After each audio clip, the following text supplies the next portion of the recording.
Rupert. 16. Yeah, you're able to like reach down and you like grab him by the shirt and like you start like pulling him up and like with you and like the root, you're able to like grab him and you like kind of both like run a few like feet like away from the edge and like collapse to the ground and you're like breathing really heavy and he's just like thanks man. Oh. Who's the dumbhead now? All right, yeah, fair. Um, and and yeah, that is you save your childhood bully, and we're gonna flash forward after that incident to a few years later in Valron's life, where he's grown up and he's left the orphanage and he has made his way to the big city of Port Pearl, and we find ourselves kind of mid action of the scene that is unfolding here in the port. So Valron, you've been running around with some less than reputable folks, and you managed to kind of get yourself a little crew together to run different jobs and other things like that. And right now, you find yourself mid job. You are out in the street, keeping lookout for your crew, and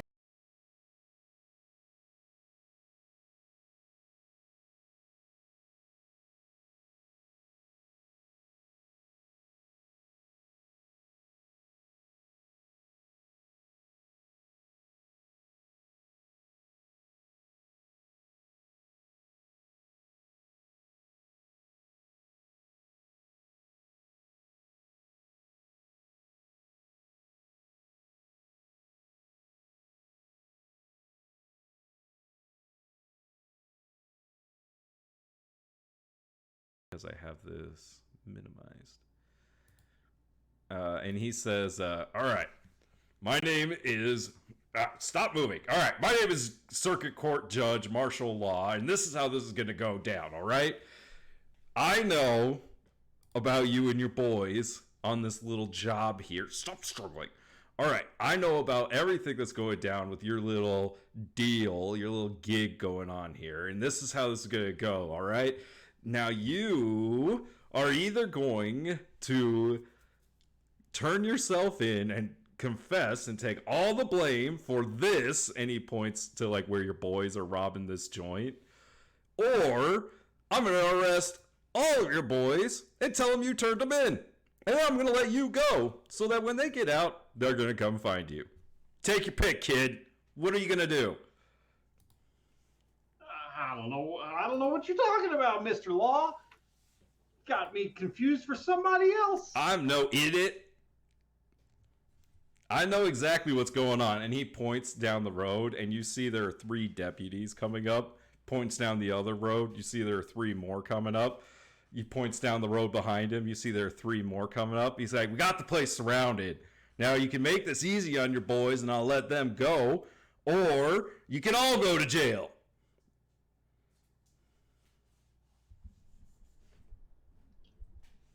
Valorant's going to just think for a second. Are the manacles on him, or No, does martial law, is he still holding the manacles? Yeah.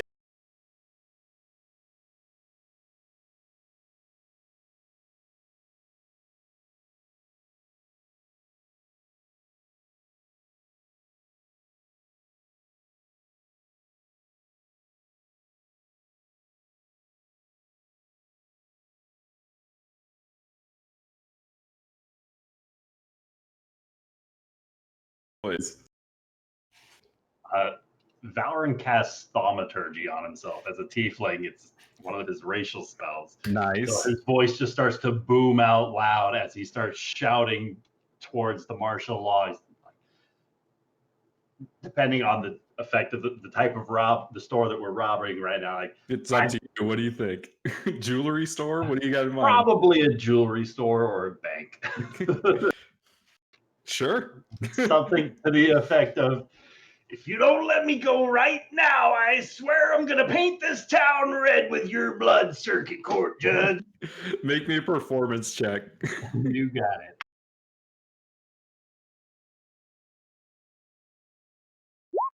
$21. 21. All right. Yeah. You see like one of your boys' heads like kind of pops up through the window and they're like, oh shit.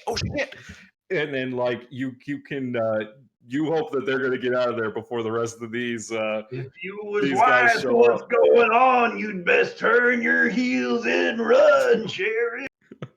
As he turns you around and locks the manacles around your other wrist, and he says, all right, Enigma, you're off to jail.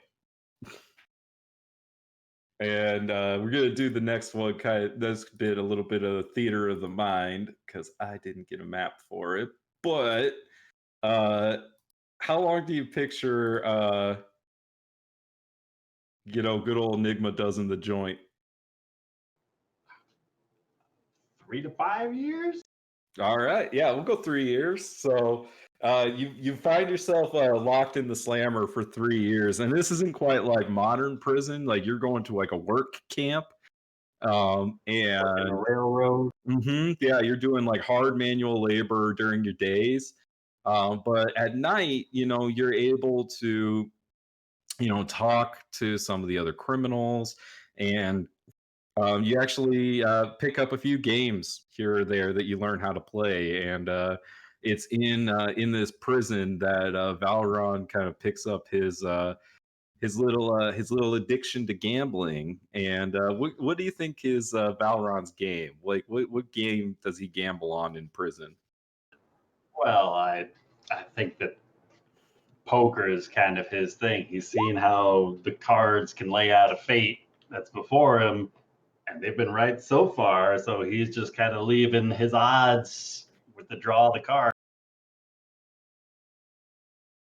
All right. So yeah, you learn to play poker specifically from this man. Amarillo Hold'em. It's not bad. I should use that. You learn a lot from this guy that's also in the camp named Big G. And Big G, he tells you it is short for Big Goblin.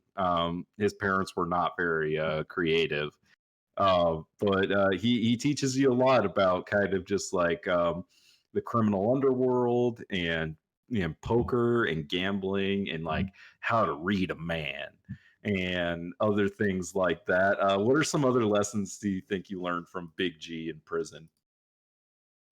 Like how to get away, like how to avoid suspicion, because he's been poorly hiding from his problems for most of his life at this point, and he keeps getting caught at the wrong opportunities. So he wants to know how to sneak away, or at least how to lie his way through getting caught the next. All right. Are you proficient with deception? He is. So all right, deception perfect. and intimidation to either scare or lie his way out of such. And you learn both from Big G. Like he teaches you how to lie, like he teaches you your poker face. And he teaches you, the lessons about how to read a man's soul. You really, when you play cards with the man, you really learn who he is, and it's very important that you don't let another man into your soul. So you do that by keeping your poker face on. So you always keep it serious, serene, even, and you don't let no man read. Uh, and if he does, and then it's when he picks you up and he punches you in the face and he says, You do that, and you teach him what for. All right, all right. And what fighting style do you have as a fighter? Archery? Well, Taking out some pigeons. yeah, you like, you learn how you pick up like, a slingshot and other things like that in at the camp. But uh, yeah, is there anything else that you think that Valron particularly learns about himself while he's in prison? Probably just out of sheer boredom, he learns to kind of work his hellish rebuke as a tiefling. I'd imagine like originally it'd be something a little less controllable, kind of like Superman's laser eyes. And so like over time he learns how to bleed fire when he wants to with the hellish Yeah. rebuke spell. Yeah, like there's like one day where Big G's really giving it to you, and there's this kind of like a little bit of a scuffle that breaks out, and you've at this point you've been taking punches your whole life, but something about you just as you take this punch this one day just kind of ignites, and you feel as the fire begins burning around the blood, and you see the guy like, oh shit. And Big G's like, yeah, that's how you do it. And you learn a little bit of how to intimidate with your fire blood. Amazing. uh, all right. However, when you get out of the joint, life is it's tricky. There's it's hard to find steady work. When you do find steady work, it's not something you really enjoy, and you're just having a hard time getting by. So you start gambling, and you really start racking up that gambling debt. Poker leads to betting on different things, horse races, chicken fights.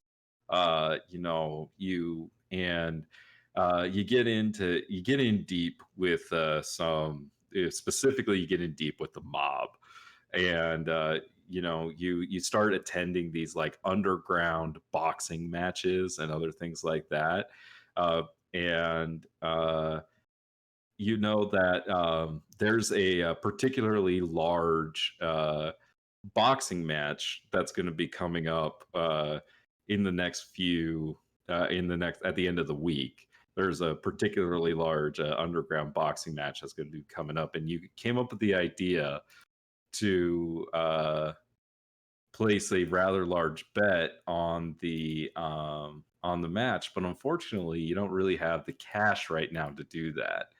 So, with our next scene, we find ourselves uh, at this kind of underground gambling den that Enigma has found himself coming to kind of to ask for money from a certain friend of his that in the mob. Right. Do you have control of this token? You do. Yes. Okay. And people can see. Okay, there we go. All right. So he's going to make his way down and around, and upon first stepping into this place, he's going to try and scope out possible hostiles, like checking to see who's got weapons where and whose eyes are watching him as he steps into this place. Yeah, as you kind of like come down the stairs and pull the curtain aside and enter into this place, you see there are uh, quite a few surly looking folks in this place. Make me a. There is no.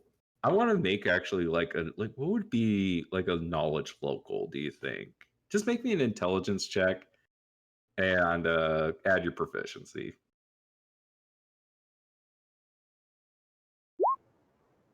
So that's a 5 plus proficiency. So 7. Yes. All right. So you You don't know anyone's names in here, but you can see that there are some very well-armed men in the corner. Um,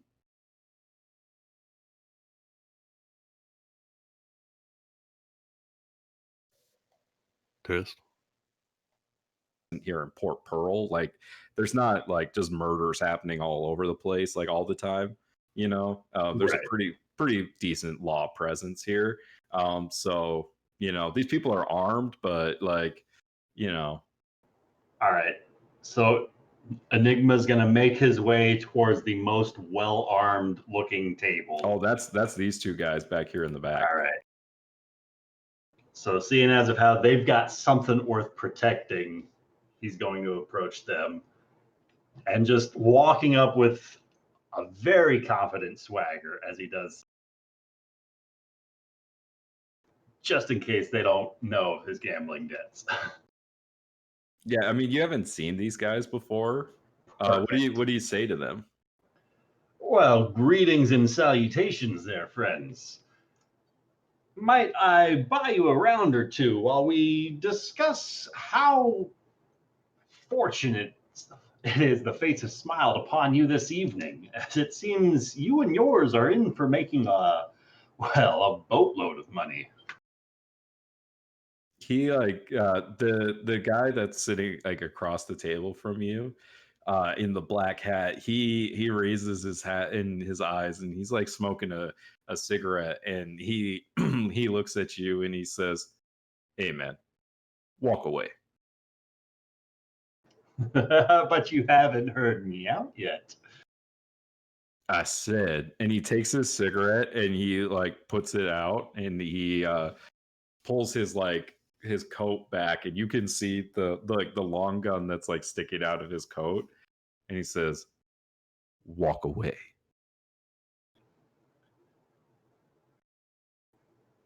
Right, man. We're all packing.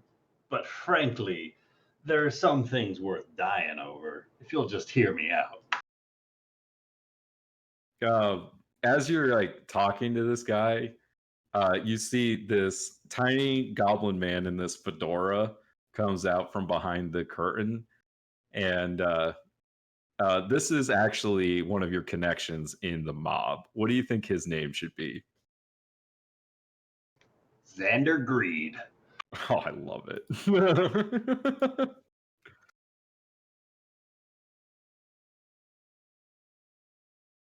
So he comes out from behind the curtain, and he sees like who you're talking to, and he runs over and he like grabs you and pulls you like back by the arm, and he says, "Oh, hey, yeah, hey, fellas, everything's okay here. Yeah, Forrest, this fucking kid didn't mean anything, all right?" And he like looks down at Forrest, as the man been addressed as Forrest, looks down at Xander, and he says, "Fucking see to you, boy." And he like whips his coat back around and sits down and like lowers his head back down as he like lights up another cigarette. And like Xander like pulls you back behind the curtain. And you come back behind, and you're in this is like well cushioned like area, that this like seating area, and he like slaps you behind like upside the head, and he's like, "What the fuck is wrong with you? What the fuck you think you're doing out there? What the fuck you doing here?" Look, I'm a businessman just discussing a business opportunity. Oh, you a businessman? That's a joke. You got another one? Well, as a matter of fact, I happen to know a great deal about this upcoming boxing match. Yeah, okay. What do you know? Word is that the old league champion got a bit soft. Says he went under the doc's scalpel a couple of months back for his left swing. Says it's not throwing as strongly anymore. Bet he's out by the third round for sure. You see as he like looks back at this curtain behind you, and he says, "Wait here." And he just comes back and he like pokes his head back, and he like looks back over at you. He says, "How much you looking to bet?" Everything I can. Wait, hold on. Are you trying to tell me that you are trying to make back all that you owe to Luciano? I'm telling you, it's not often you draw a royal flush, but every once in a while, fates like to smile in your court. You're fucking crazy, man. You're fucking crazy. It's a solid source. I don't know. Let me ask the boss. I'll be right back. And he actually like goes back behind the curtain and leaves you there. What do you do in that moment? Just sighs to himself, probably wipes some sweat from his brow, because this is his only shot he's got at paying off his debts, and it's a complete shot in the dark. He comes out a few moments later and he walks up to you and he puts his hand out and he says, now the real question is, what does Mr. Luciano get if you lose? You know what I mean? He wants to know what you have to offer. Well, he knows that I'm a man that can pay my debts or acquire particularly cumbersome tasks. I'm willing to travel a great distance, go further out of the way, whatever dustbin he needs. We got enough muscle. And you hear from behind him, you actually see, and this is the first time you've ever seen this man, a man in a well-pressed black suit with this like white collar pretty high. His hair is cut like fine, like kind of close to his head, but it's really well done. And he has these pointy ears, and he has these tattoos on his face on just on the left side. And he has this, his eyes are like, the irises are like black, and he is a terrifying looking man. And you hear him say, you really willing to bet it all, kid? I'll even throw these in for good measure as he kind of gestures towards this kind of golden trim he's got spiraling up his horn. You see as like he walks up to you, and he has like a toothpick in his mouth, and he spits it out, and he holds his hand out to you, and he doesn't even like as he like gets close to Xander, like Xander like gets out of the way, like to like not touch him and like not be in the way. And he walks up to you, and he says, I only deal in blood. Give me a hand. Puts his hand out. He says, "There's no point in doubling down if you're going all in."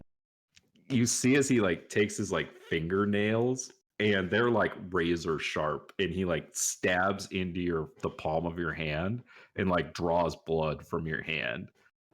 And then he takes his own hand, and he just like grabs your hand, and as he like shakes, he says, very well, if you lose, I get you. Telling you, the information's good. Get out of here. You have yourself a lovely afternoon, Mr. Gentleman, sir.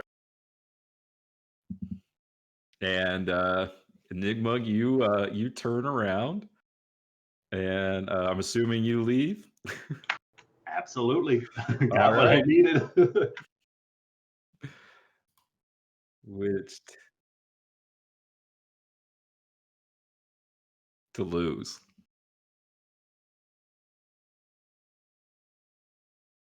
I don't like the sound of that.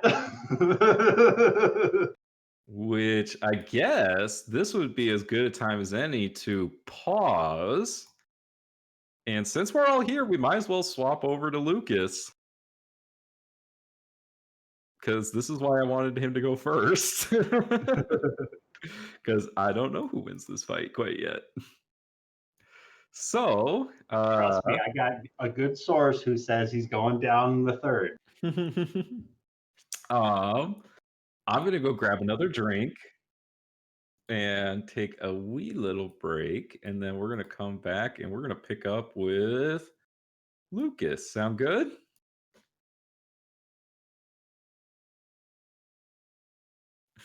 All right. BRB.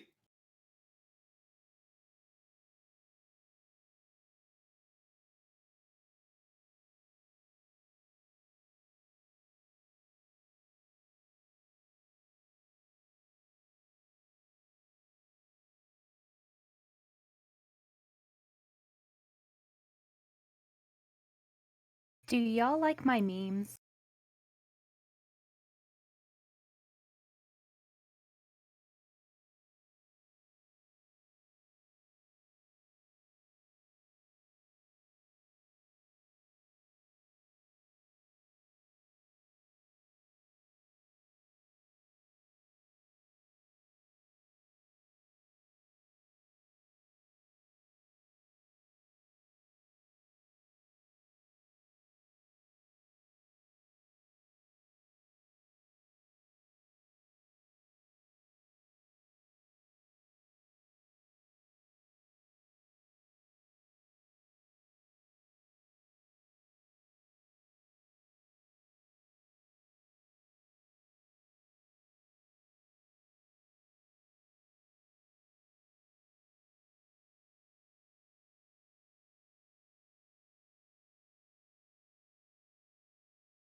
Hey, there's a first time for everything, right?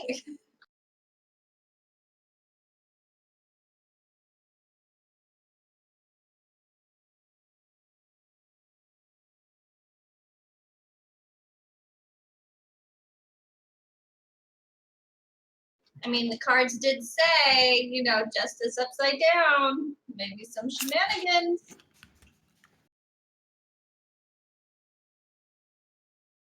All right. Yes, sir. Yes. Yes. All right.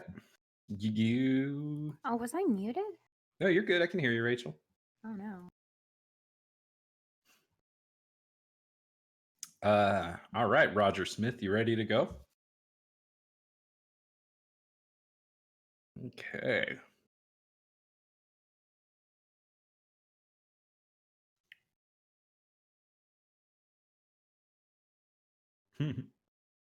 Delightful.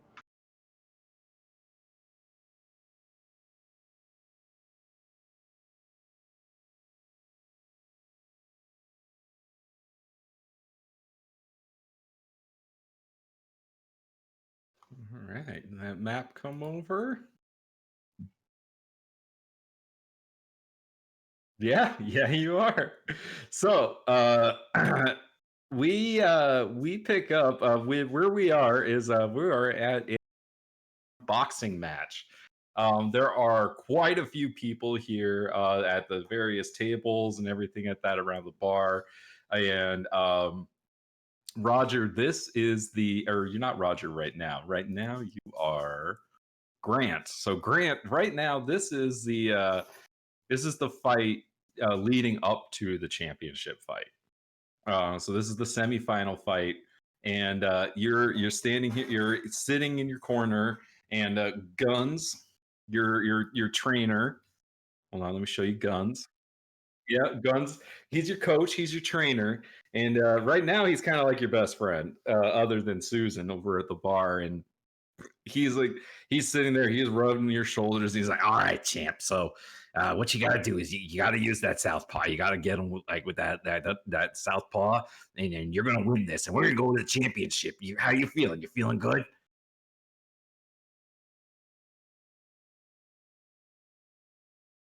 All right, I know you got this. We're going back to the championships. That's right. We're gonna keep that title. You hear me?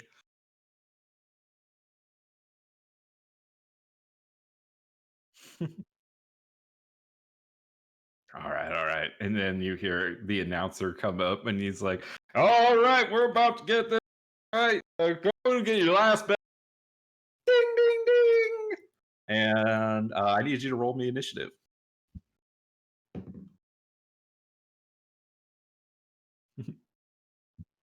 You don't. There's only you and me. Why do we need a tracker? Oh, okay. Nope. I need. Okay, fine. There we go. Well, it beats his 18, so you're up first as you guys both kind of come out of your corners.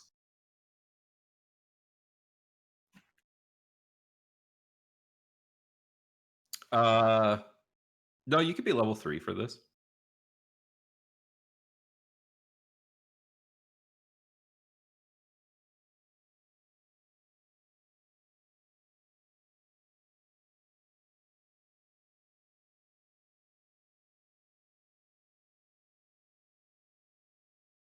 All right. So let's go one at a time. So first attack.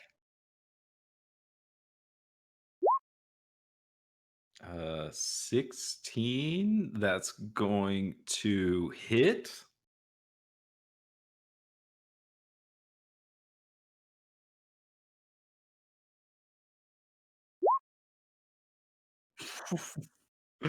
All right. You knock him out in one punch. So, what do you picture this fight going like?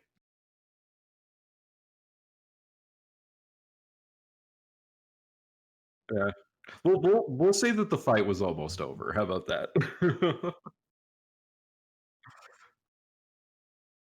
Yeah. So we'll say like you guys were like you've been going a few fights almost over out of the break, and this time you just come out and just pop him, and you watch as he just hits the ground. I don't know what's a southpaw like. Well, I'll let you describe it. I don't know much about boxing.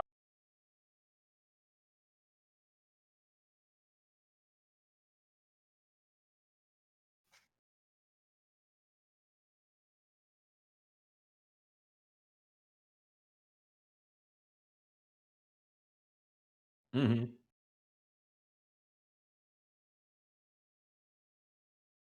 Oh, okay. So it's like a quick jab kind of a thing. Okay, so you kind of like pop, pop, pop, like hit him 3 times in the face, like really quick.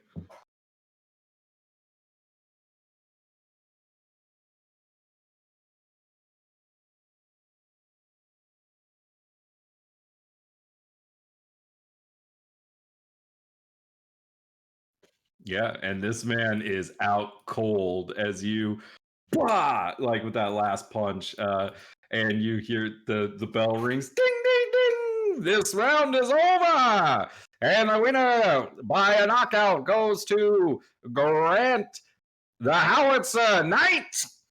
And everyone starts cheering. Guns comes in. He's like holding your arm up. We're going to the finals, kid. We're going.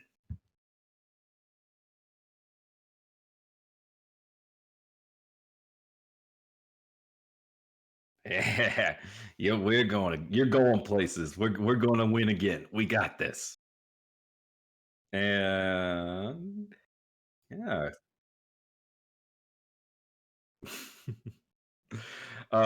Where do you picture you and Guns training?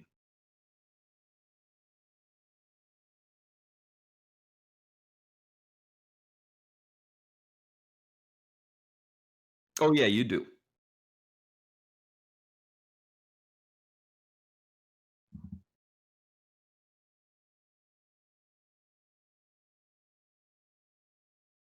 I mean, yeah, you guys could literally train in this same like arena.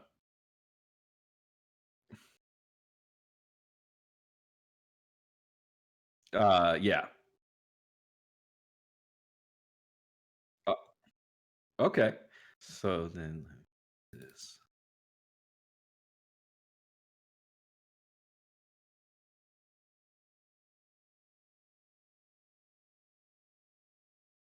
Okay.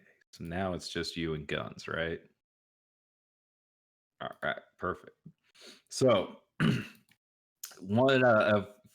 few days before the championship fight, you're in here and you're sparring with Guns, training, and as you guys are kind of fighting and working up a sweat, He's like, he's encouraging you, and he's like, you know, when I first met you, I knew you could go the distance. I looked at this kid and I was like, this kid, oh man, he could be a contender, I tell you. And now look at you.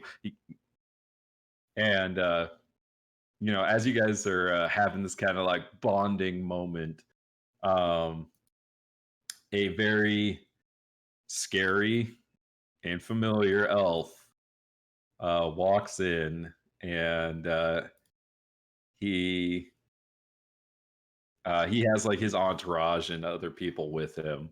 But he walks in, and as soon as he walks in, Guns like kind of stops training and looks over at you, and he's like, well, and he like takes his hat off, and he's like, hey, Mr. Luciano, how you doing? What do you say?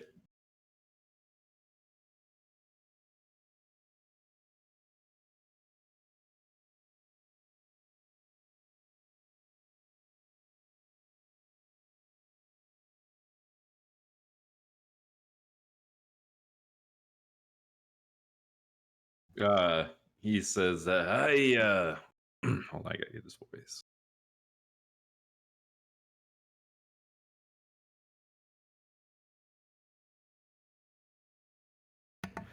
I think that you might be misunderstanding the point of these matches.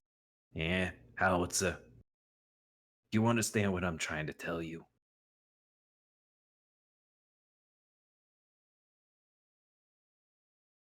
I didn't want you to win that quickly.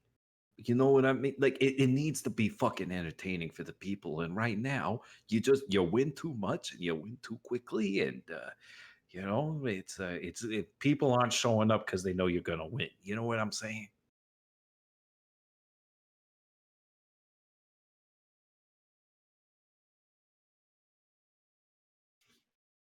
I want you to throw the championship fight. I want you to let somebody else be the champ. Because here's the other thing about it: a lot of people are gonna bet a lot of money on that fight, and guess what? I want to take their money.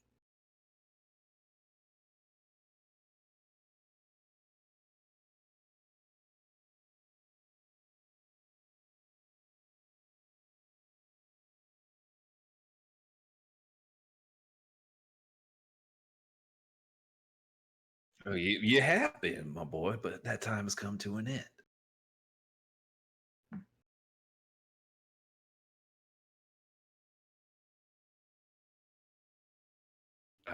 I'm telling you that you're going to lose that match. That's what I'm telling you.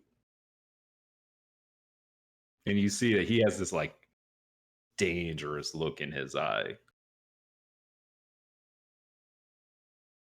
And he like reaches into his pocket and he pulls out a cigar, and he like reaches into his other pocket and pulls out a box of matches and lights it up. I think it over. And he like sticks his cigar back in his mouth, and he turns around and he leaves.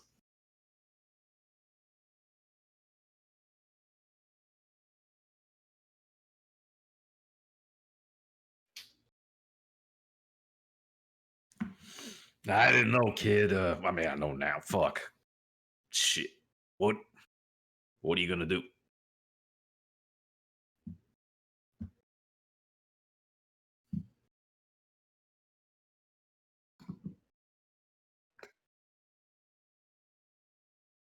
Or worse? Have you heard? Look. Let me tell you a story. All right, sit down, kid. All right. Do you know how bad Luciano is? Do you know how bad that guy is? All right, this is a true story. All right, my friend Phil. All right, Phil, he got into kind of a bad. He got into it in a bad way. All right, so the idiot gets in his in his head that he's going to go try to rob one of Luciano's casinos. Right, right. You with me? Yeah, yeah. It's a terrible idea. Well, guess what this fucker does? He fucking goes in there. Tries to rob Luciano Luciano doesn't just stop at fucking catching this guy, all right? He fucking takes out his entire fucking family, tracks down his brother-in-law, and bankrupts his fucking horse business. So let me tell you, when I tell you don't fuck with Luciano, don't fuck with Luciano. Because he's gonna take you out and everyone you care about, and that includes me. And I'm not much in the mood for getting taken out. Sorry, go ahead.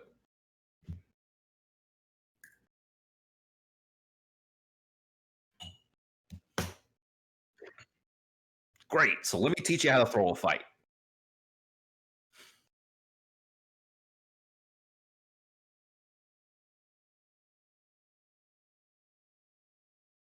Well, no, look, man, I need a stronger answer than that. Because here's the thing: like, if you got it in your head that you're gonna try to win this fight, I ain't showing up. All right, like I'm not pissing off Luciano like that. All right, if you got it in your head that you're actually gonna try to win this fight, I want you to tell me right now. Because if you are, I ain't gonna be there.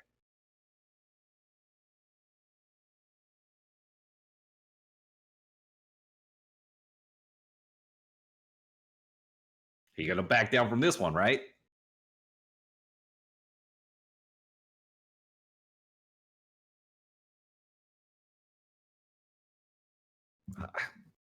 Tons, man.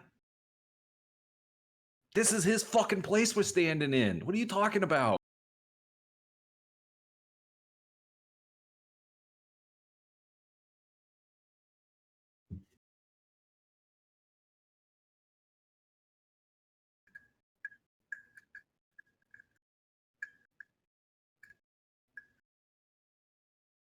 Is being the 6-time champ really that important to you? I mean, I know nobody's ever done it before and it'll make you a legend and everything like that, but it can't be worth it.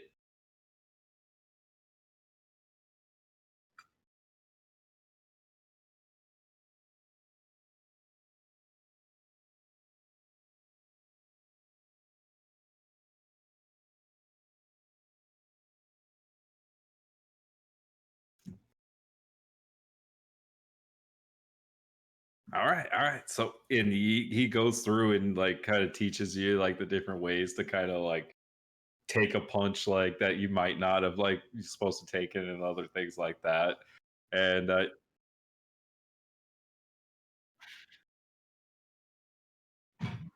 or yeah, or and then he's also to your point you're gonna have to actually let yourself get beat up, other stuff like that.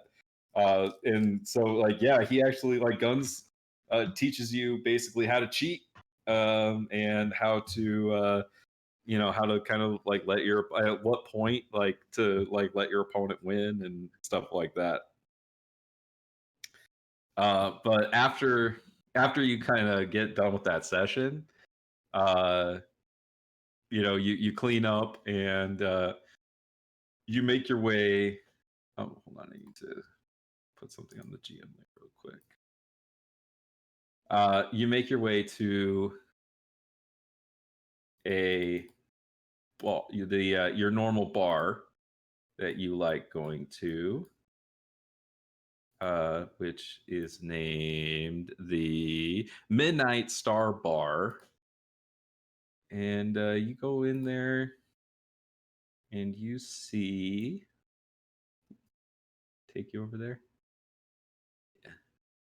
And you see Susan is standing back behind the bar, and as you come in, she like ding, and she like waves at you, and she says, "Oh, Grant, come on in. How you doing?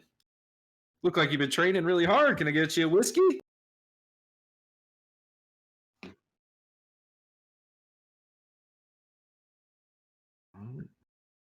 What's your usual? Oh, okay, usual coming right up. I'm gonna get you to drink whiskey one of these. It's not good for a man to be sober all the time.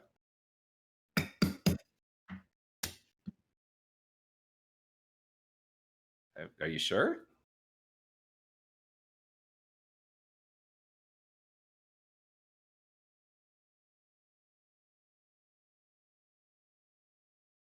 No, the It's the bar is pretty sparse tonight. You don't think you see anyone in there that you recognize.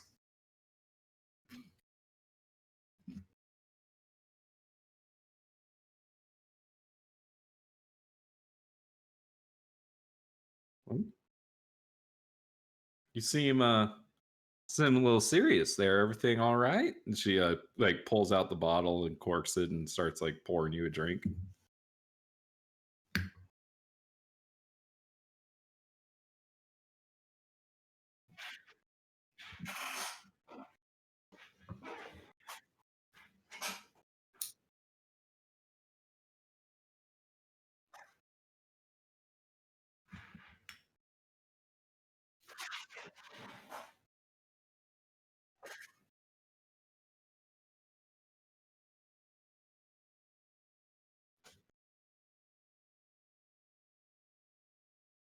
Oh shit. And you watch as like she pulls out a glass and pours herself a drink.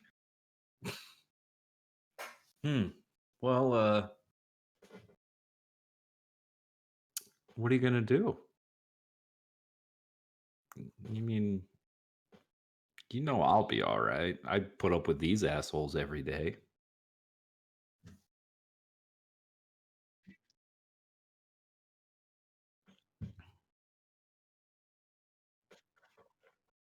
Yeah, I did hear what he did to Phil's family. That was kind of fucked up.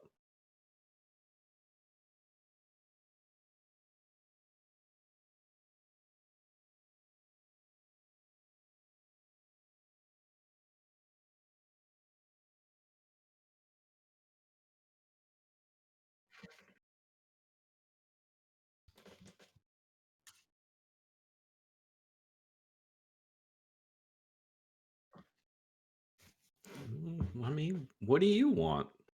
What about you?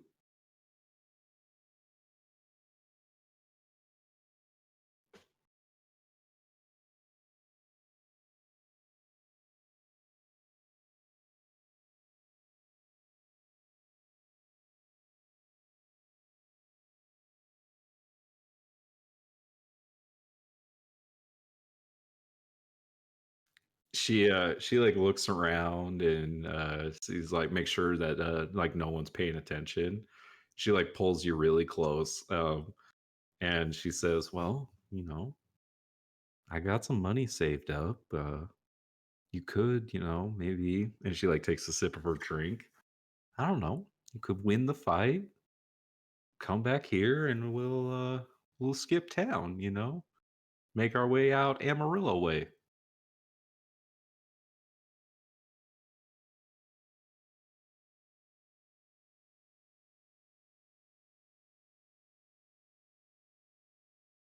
She like throws the rest of her whiskey back and like glass down on the table. Well, it's settled then. You're gonna go win that fight.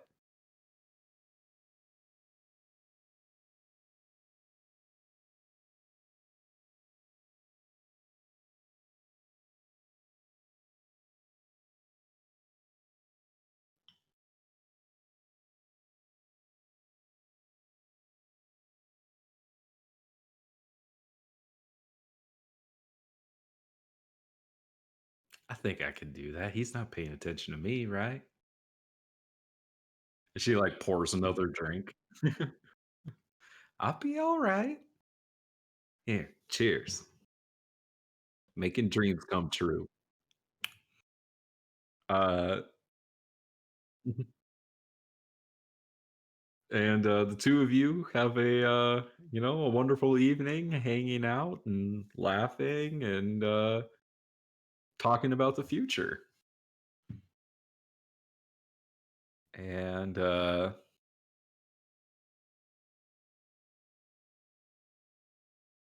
wait, what? I'm not looking at the Discord.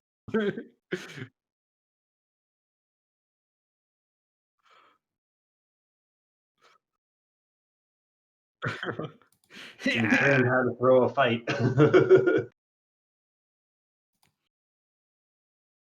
Okay. So before the fight, are you gonna say anything to Two Guns or anything like that?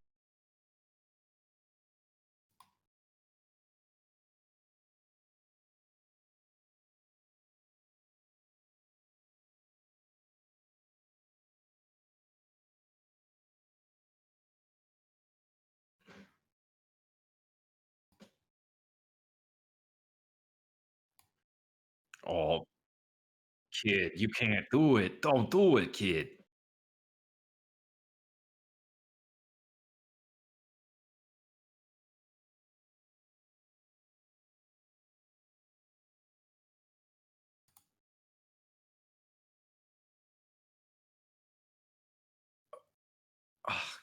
Ah, it's your fucking funeral, all right?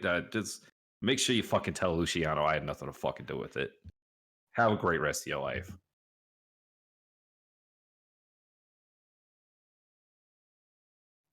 Oh, make me an attack roll.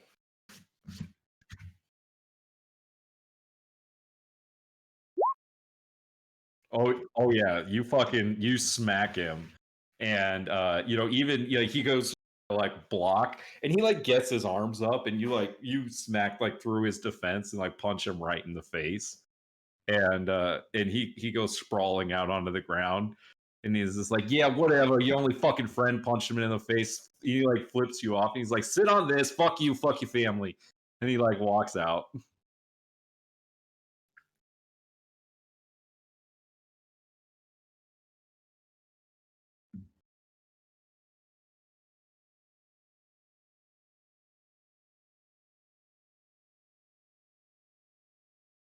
Yeah, yeah. You make your way out to the bar, and there's a lot more people here for this match, and you could see the your opponent is this like kind of burly dwarf guy that has these like blue like tattoos all over his face and his arms and stuff like that, and he's like he's in the ring, and he's like doing like grapple maneuvers and like kind of just like warming up and stuff like that. As you walk in, you can see oh, I don't have his token here. Mr. Luciano is here for this fight, and he has like a special booth at like the back, which I put this guy at in place of him. And yeah, and there's like guards. He's got like women with him, and of yep. And so yeah, I guess you don't have to quite be in the ring just yet, but you walk in, and this is kind of the scene that stands before you. What do you want to do? Oh, oh, oh. Well, let me bring you back here. How's that? Is that better?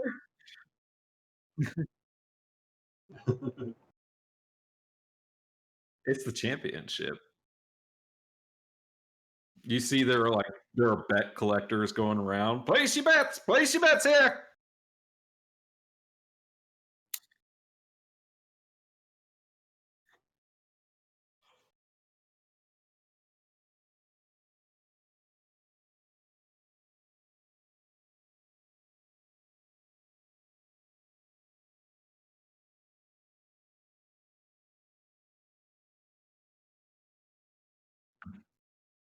Yeah, it's definitely not somebody you're like used to fighting.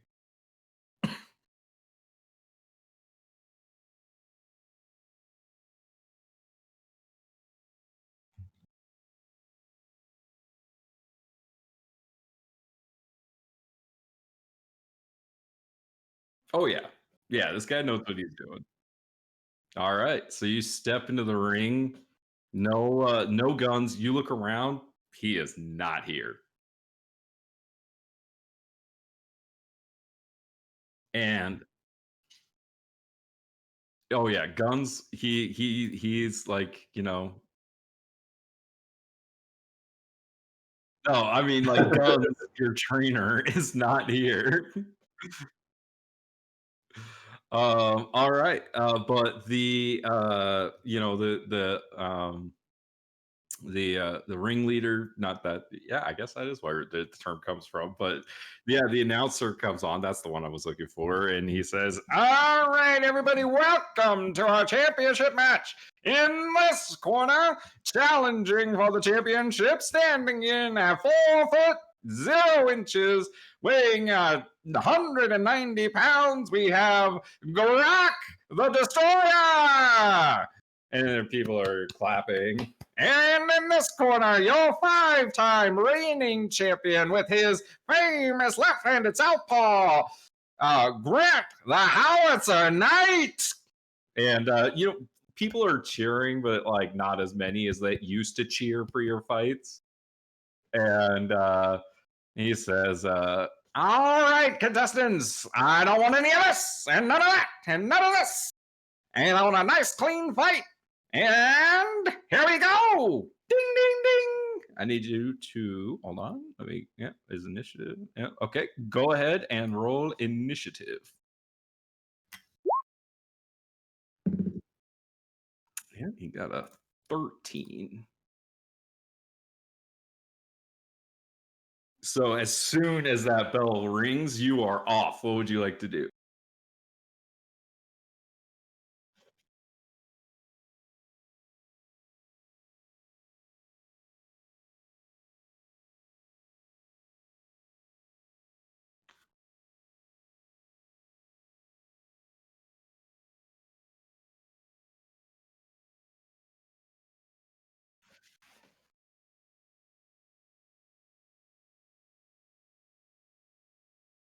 All right, swing away. Yeah, 20's gonna hit. 8 misses. So yeah, with your jab, you're able to get him, and as you go like that big like haymaker cut, he like steps out of the way. So roll the damage on the first one.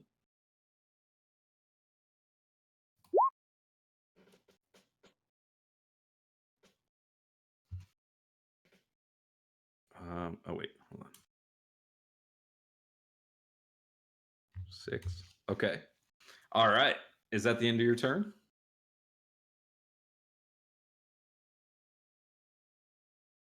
All right. So 2 more. Oh no, just 1 more. Yeah, you're not level 5 yet.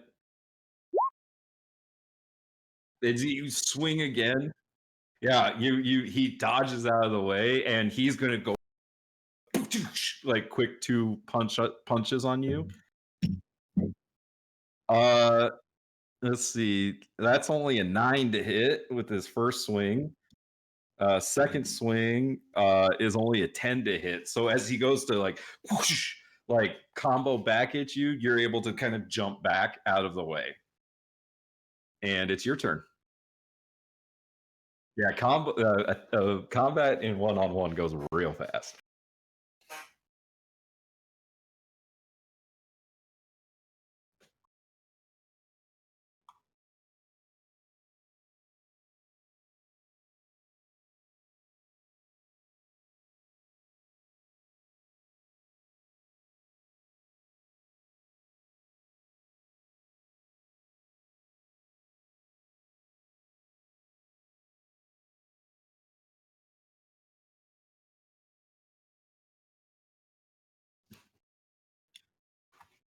All right, swing away. 21 hits.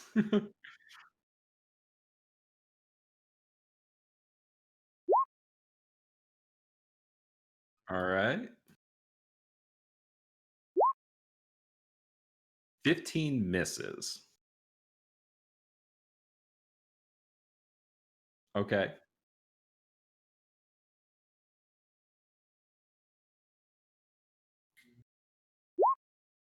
21 is gonna hit. Wow, you're rolling well.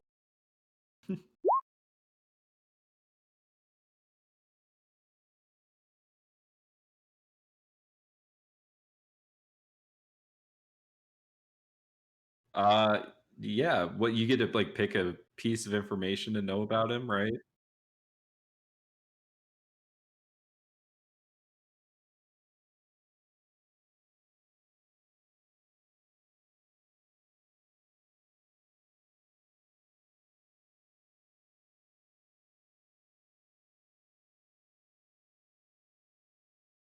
Mhm.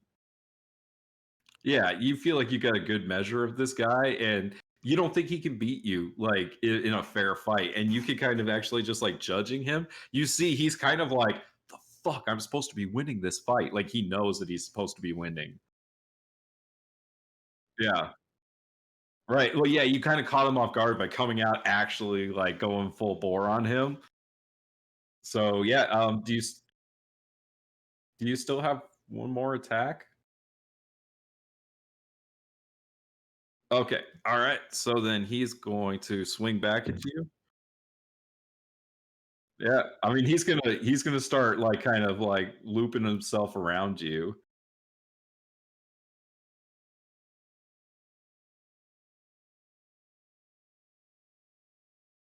Wait.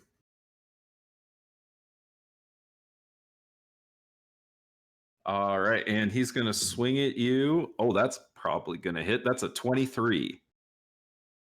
Alright, so he makes contact with you for 6 points of bludgeoning damage, and his second attack is only 7. That's probably gonna miss. As he like swings, like he hits you, and he's like, "Yeah!" And then you manage to like block his next strike, and he's like confused. And it's your move.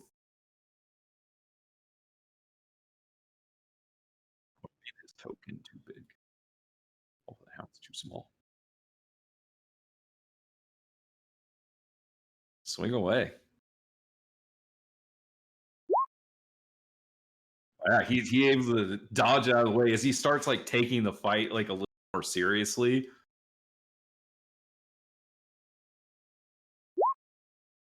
17 is gonna hit. It's- yeah. Yeah, you clock him for 4. You see, like, he's, like, bleeding now, and, he's pissed as he, like, starts, like is that the end of your turn? Alright, as he starts swinging, like, furiously at you, that's gonna be a 17 to hit? Ooh, he gets a good punch on you and does 10 points of bludgeoning damage. He like clocks you like right in the jaw. And then I think a 9 misses, right? Oh, sorry, not 10. It's 8. Sorry.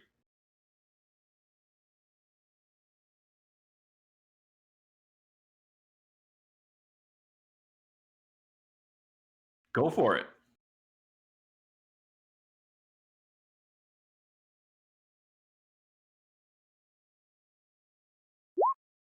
17 hits, roll some damage. Oh, as you punch him, it's your turn now, right? That was the end. That was his turn. Now it's your turn. Right, so now it's your turn, and like you see him, he is like, "Ooh," like he's looking woozy. He is at 1 HP. You just have to hit him, and his AC is 16.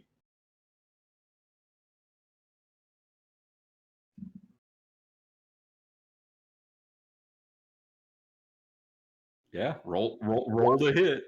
All right, so go ahead and narrate it for us. What's it like as you win this match?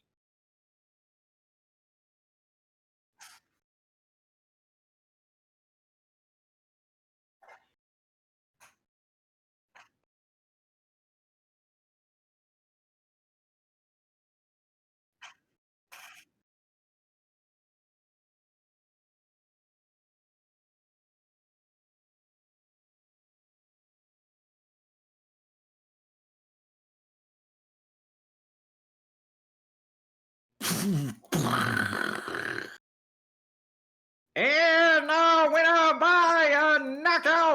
As the announcer comes over and like lifts your hand like above your head, is Grant the Howitzer Knight.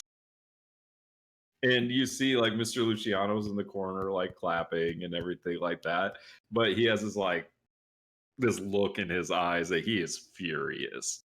Uh And what do you do?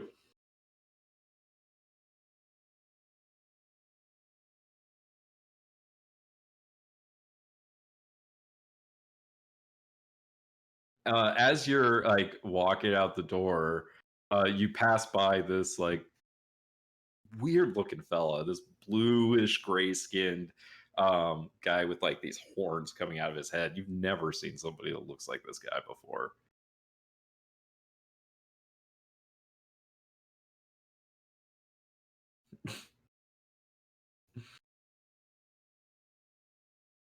Yeah, and you leave. Laugh it up, Chuckles. Your moves here just killed a lot of good people. Uh,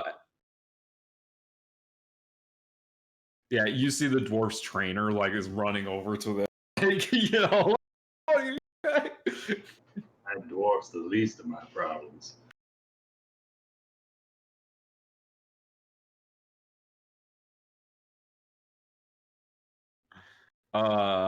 and with that,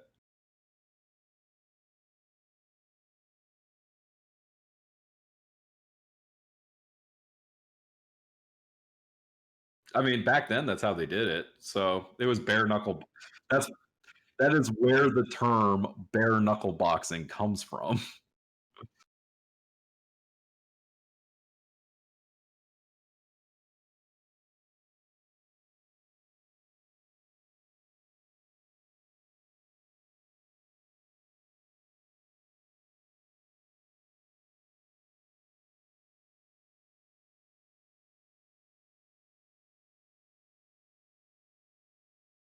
It just takes off. Yeah. So yeah, you get changed really quick and you take off. I'm assuming you're going straight for the bar. All right. So you make your way. Oh, sorry.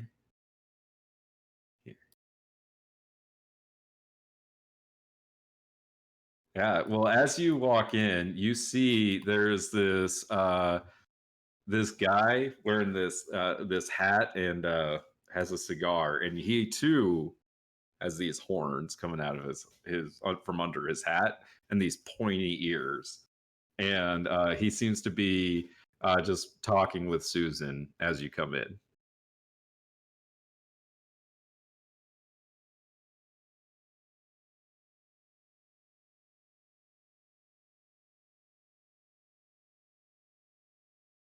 Yeah, Susan like comes over. She's like, "Oh my god, look at you!" And she like brings like you the ice pack and the glass of milk.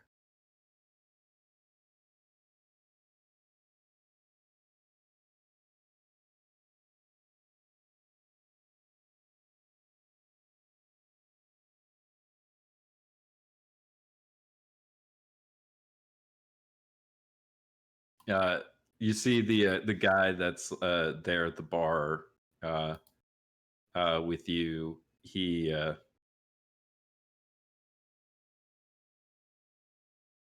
sorry, just clearing some stuff off. He looks over at Susan, and then he looks over at you, and he says, "Well, guess that answers that. Have a good night." And he turns and he walks out of the bar.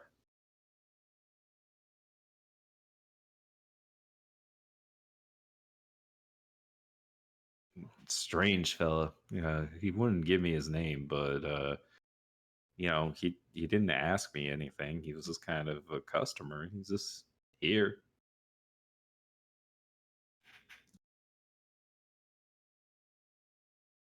You've seen two people with horns for the first fucking time today. Back to back.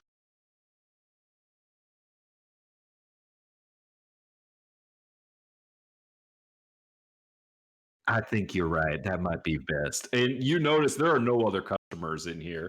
And she says, "Mhm." Yeah. And so she runs into the back and, she's got a bag packed and ready to go. And she hands you the cash. And then she's like, "Let's go."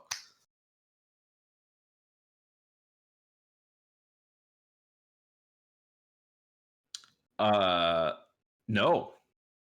Yeah, no. Nuh-uh. How much HP are you at? Okay. So you guys well, you guys come out of the bar and make me a perception check.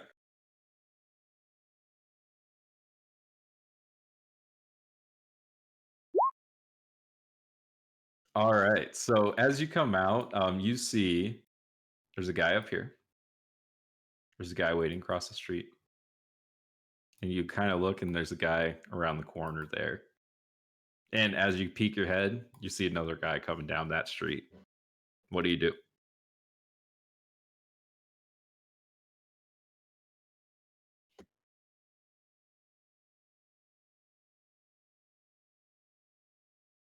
She like points to the south, and she says, "Just down the street in the stables, like down here."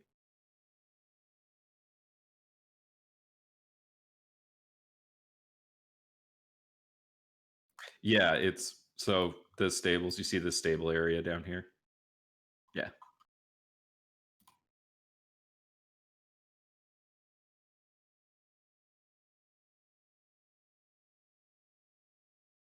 All right. I need you to roll initiative. Oh, damn.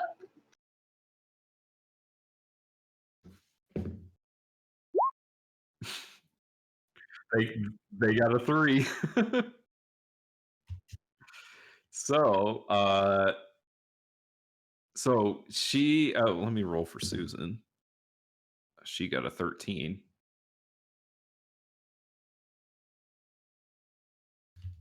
Okay, so you're up first. What would you like to do?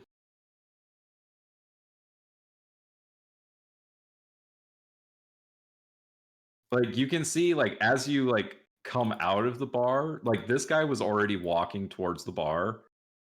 And as you came out, you saw this guy's attention perk up and you saw this guy's attention perk up. And then like this guy, when you peered around the corner, is walking towards the bar.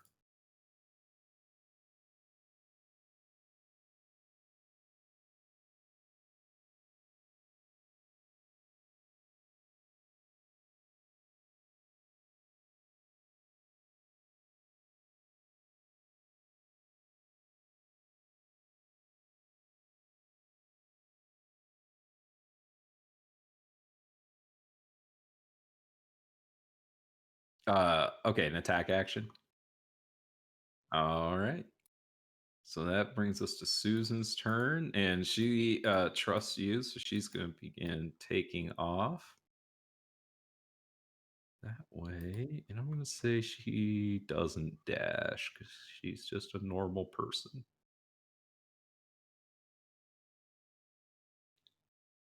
Well, I guess normal people can run. Gets out that far. Okay. All right. So it is their turn. So these guys start converging on you. So this guy dashes to get here. This guy is going to get up to you and throw a punch at you. Does a 13 hit? All right, he misses. This guy, he's gonna dash and come up to you. And this guy is going to dash and get up to you. And you are surrounded. It is your turn, though.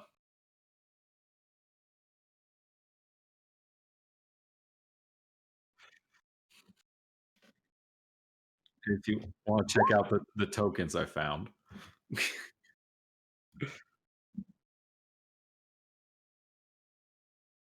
Which one are you starting with?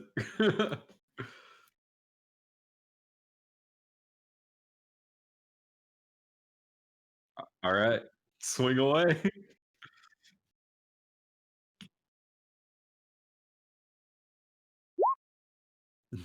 A 19 hits. All right. Yep. He is looking rough as you hit him with this punch. 21 hits. And you knock him out. You have 3 guys still around you.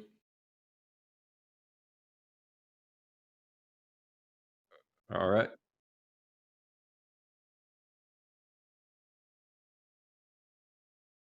Oh, you're right. Who do you want to swing at? Yeah. Swing a punch at him. Yeah. Yeah, the guy that swung at you, absolutely. 14 hits him.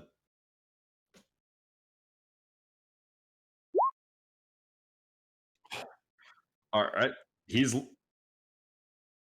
right. Yep.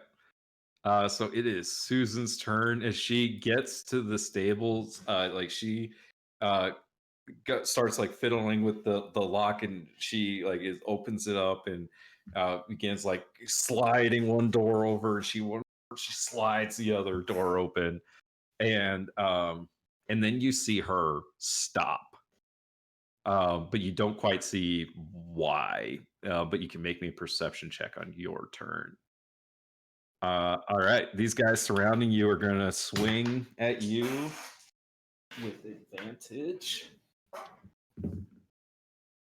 Uh, does a 16 hit? You take 1 point of damage. These guys aren't monks. The other guy, they do. This other guy does a 15 hit. All right, and then the third guy is going to hit, and you take 1 more point of damage. Is they're just kind of beating you up, and it is your turn.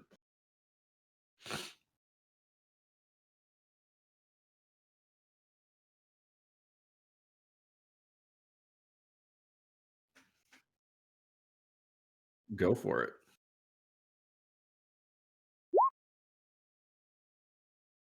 An 8 misses as you like. Yeah, that's gonna hit. 4. All right. I mean, that's not nothing against this guy. Also make me a perception check.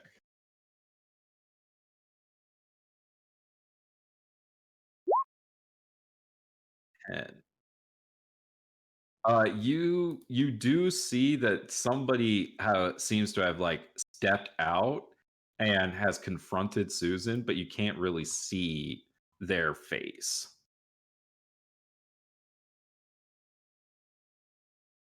All right. Ooh.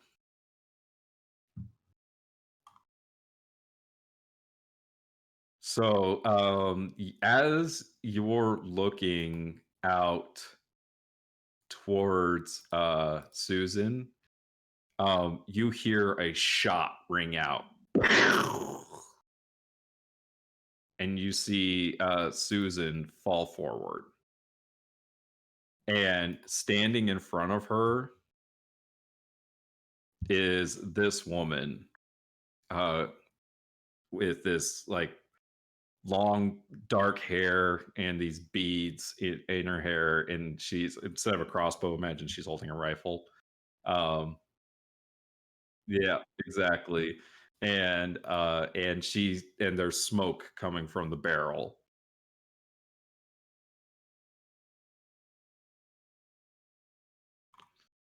uh and it is the Cowboys' turn. They're gonna swing at you with advantage. That one hits, you take 1 point of damage. That one misses. That one hits, you take 1 point of damage, and it's your turn.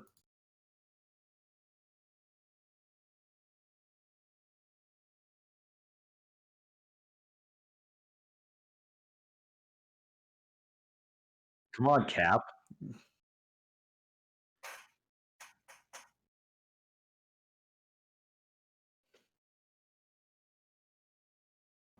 Elmbridge's act.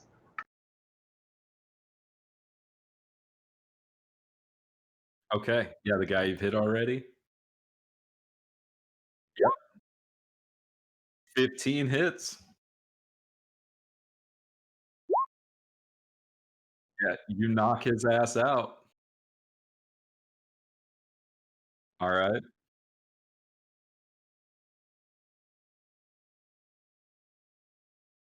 go for it. 15 hits. He's he's still standing. Yeah.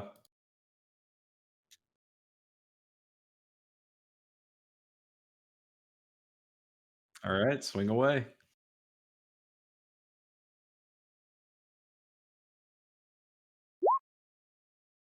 16 hits. Yeah, you knock that guy out.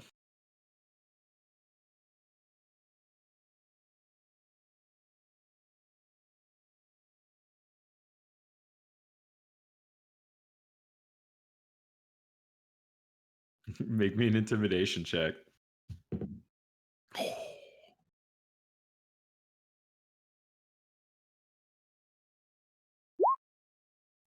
Nice. You get the feeling this guy is much more scared of Luciano than he also rolled a natural 20.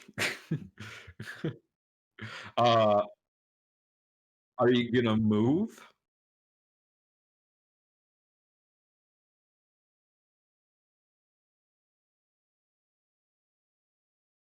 All right, he's gonna get an attack of opportunity on you. A 9 misses.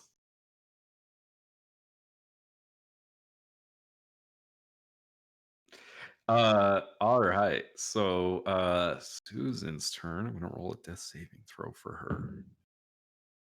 Okay.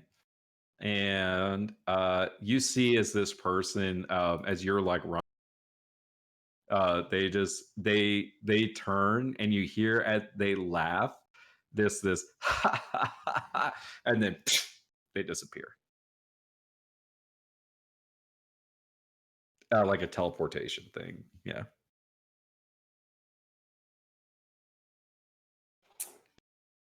But it is that guy's turn, and he is going to begin. He's going to chase you down, but you are faster than he is, so he's got a dash to catch up to you. And it's your turn.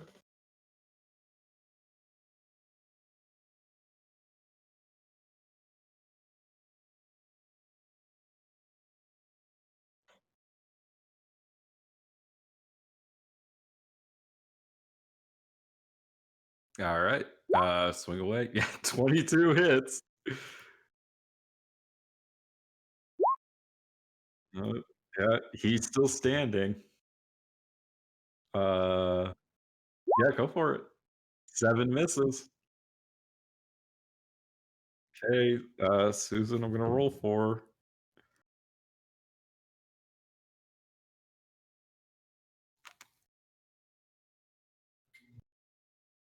All right, it's this guy's turn, and he's gonna attack you. Does a 14 hit? That misses, right? All right, it's your turn.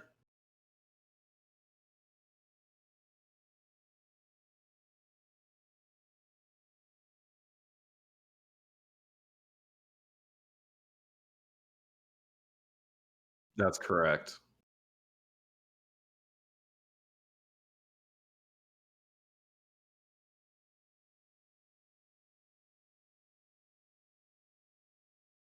Oh yeah, make me a perception check.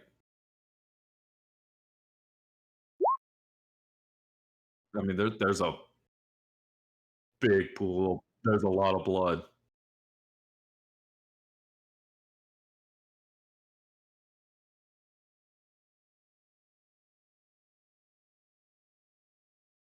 Yeah. Oh, I can change it right now.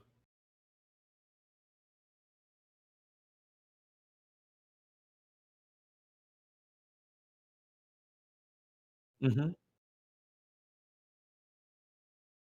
Oh, all right. This guy's gonna swing at you. 17. Take one more point of damage.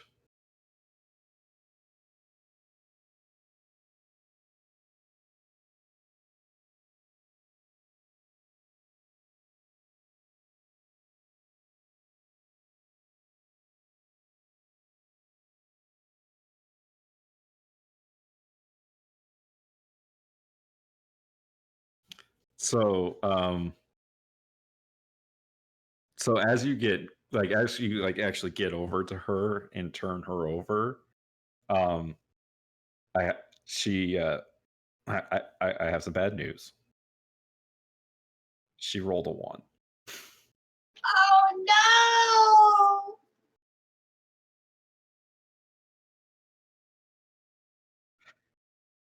no! It's not quite like that, but she's dying. She's like and she's like coughing up blood, and like you don't think you can save her, but she's not like dead.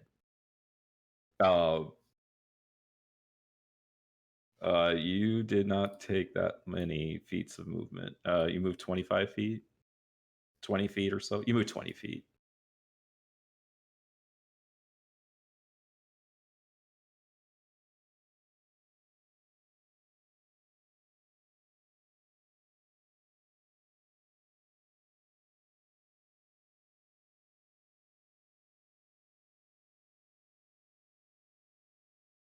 Yeah.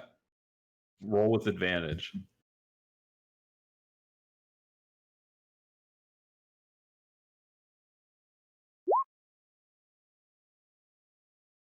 $16 absolutely hits. Roll some damage. All right. Go ahead and describe to us what Grant does to this man.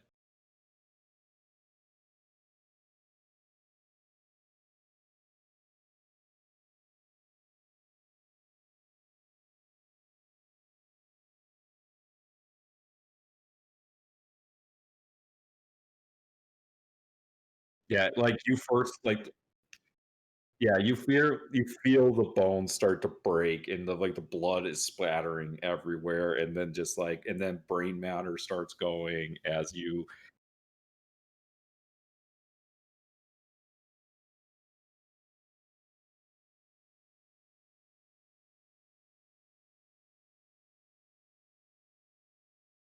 yeah, you absolutely murder this man.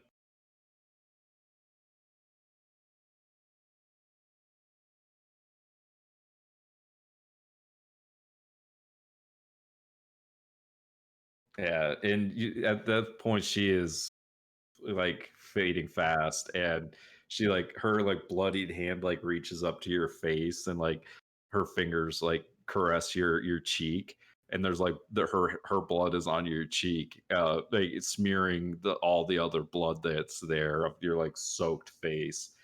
And she says she looks at you and she says, you have to run, you have to run.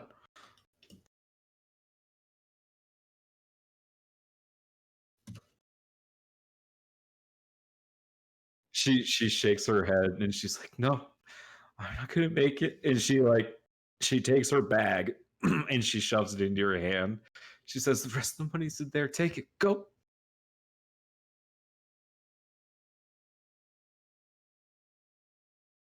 And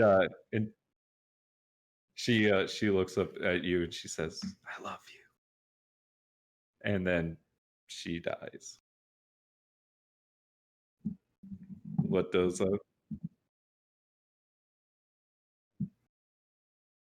it's there's a horse that's like sitting there, it's saddled up, it's ready to go.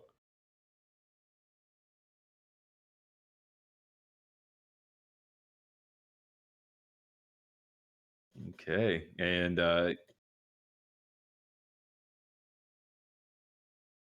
yeah, and you're absolutely able to tear out of town.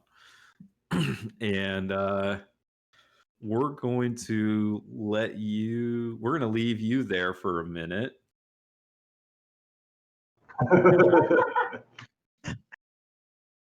And we're going to hop back over to Valrun. Ryan. Oh man. 50-50 shot. So not too long after the championship fight, you're trying to lay low in Port Pearl and kind of hide from Luciano, and eventually his boys find you, and they beat you up pretty good, and you know, there's a Mr. You know, it's late at night. You know, Luciano's out in the street with you and his boys, and he just looks at you and he says, "Well, kid, I think you know what this means. You know, you're mine, and I have a certain need of your special soul. So my boys are gonna take you out of town and make you more useful." And he like waves them off, and this guy like they throw you on a horse, and they have you like they have you manacled and then like tied, like, and both of them are like holding one of your ropes. And so like the three of you like ride off. You have like three horses. Like you're riding on one, and then they have theirs. And they ride you out of town till about like sunrise. And you guys come up to this like tree, and they strap you up. They strap you up to this tree, and you know, they throw the rope over the top, uh and uh and then like you're sitting there on the horse, like with the rope around your neck, like strung up over. And the two guys are just kind of sitting there on their horses, and one of them says to you, like, "All right, well, I guess can't let anyone go on to the other side without letting them say a few last words. Got got any last words?" And as you say that, or as he says that, time seems to like freeze around you. Or no, I guess I'll let you respond. You respond first. I suppose my only regret is that being taken out by a couple of chicken shits like the pair of you who couldn't shoot the broadside of a bar in broad daylight. They just like or laugh at you, you know, like they're not intimidated by you at all. Couldn't give yourselves up to a real fight, let alone a fair fight. I could take either one of you or the both at the same time. Yeah, that's why we're stringing you up. Yeah, but if the tables were turned, these hills would be flowing red. As you say that, there's a chill runs down your spine, and the world seems to freeze around you. And uh, before you appears this massive red creature with horns and these flowing robes of like crimson blood flame. And he has this red skin with these evil flaming eyes and this wicked grin on his face. And he looks at you, and he says, and he pulls out this like parchment in front of him that has this like flaming red writing on it. And he looks at you and he says, "Well, my son, it's good to see that you're finally in need of me. Are you become desperate enough to pledge your services to your dear old Asmo daddy?" That means getting me the heck out of this tight one. I suppose it's better late than never. And Unfortunately, my hands are a bit preoccupied. I'm unable to sign any parchments at the moment. you watch as he flicks his hand, and the rope around your neck and the ropes around your hands and stuff just incinerate. And he as you're like rubbing your wrists, like a quill, like a magical quill, like appears in your hand. And then he like holds out the contract, and he says, "All you got to do is prick your finger with that quill and sign in blood." I mean, almost without hesitation, he's going to do exactly as instructed. As you finish, oh, go ahead. He is going to write down the name Enigma on the parchment, not Valerian Carnago, though. Okay. And as you do that, he like whips up the contract and like snatches it in his hand. He says, "Well, my boy, it's good to have you on my side. I was always worried you go to your mother's." And he says, and he like waves his hand, and you feel this like all of a sudden that like power that you knew was inside of you all along. Like you feel it. It like you feel like this understanding of like knowing how to control it, and your warlock pact is sealed. And he begins laughing as he disappears, and then you can hear his voice in your head, and you can hear him laughing, and as you do, you just like hear just nothing but this laughter. Your arm reaches out and your finger like extends forth, and I don't know, what does your Eldritch Blast look like as you blast one of these guys in the chest with it? Well, he drops down from the horse where he was, like, as far as these guys know, just being like, manacled and hung. He hops down from where he was for sure about to die, and he steps towards them half a step as he pulls the rope, kind of loosening the noose from around his neck. Says, "Well, unfortunately, you boys never heard no tale of that. Ain't no irons round these parts that can hold no devils." He's going to cast Burning Hands Ooh, nice. to try and get the pair of them. All right. Is the spell save? It should be higher than 12, right? I think it is a 12 because an 8 plus proficiency plus charisma. Oh, what's your charisma at? Only a +2. Oh, I thought it was higher. Well, Highest that's a natural 1 and a 10. They both Ah! fail. So that's going to be 12 fire damage to the pair of them All right. and their horses. Yeah. How much HP does a horse have? That's a question I should know. It's not much.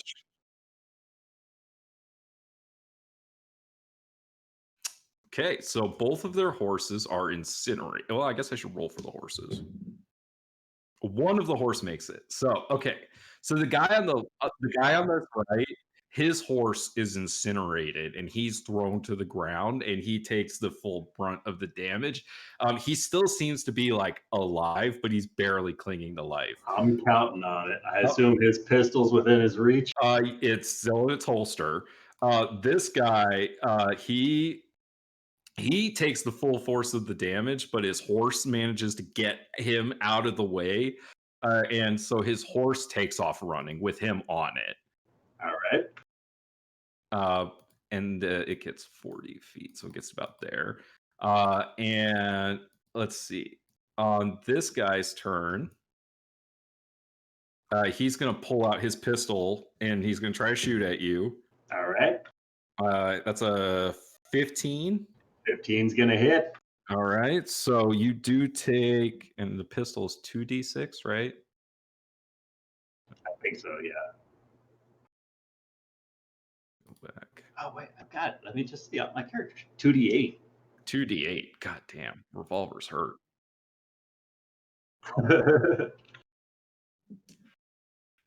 Oh, you think 2d8 something? I mean, they don't add anything to it. It's okay. So that's 6 points of damage.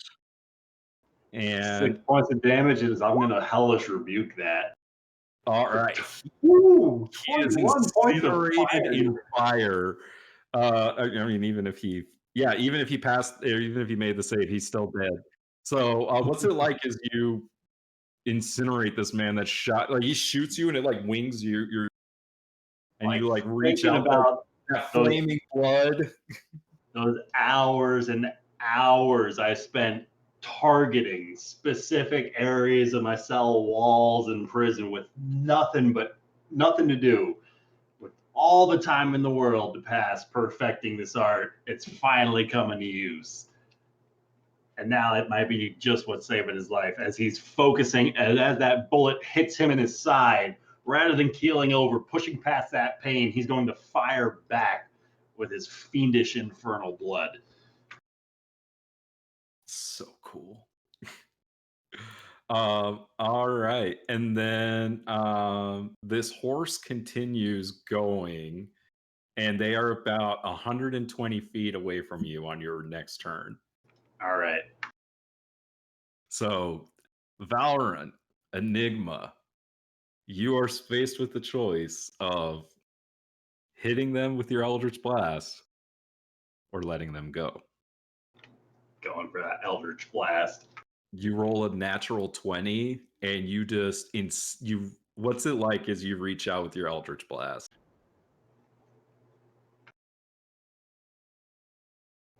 He just wishes the illest of fates upon this horseman as he watches the shadows from beneath his saddle start to reach up and claw out, pulling him back towards Enigma and doing their force damage. All right. As he is like, you like do your magic, he's pulled back and he is dead by the time he hits the ground. And his horse just kind of continues running, riderless. Suppose you boys were right. And a fair fight wasn't much of a match at all. And you have a horse, and you're able to ride off if you'd like. Absolutely getting the heck out of here. All right. So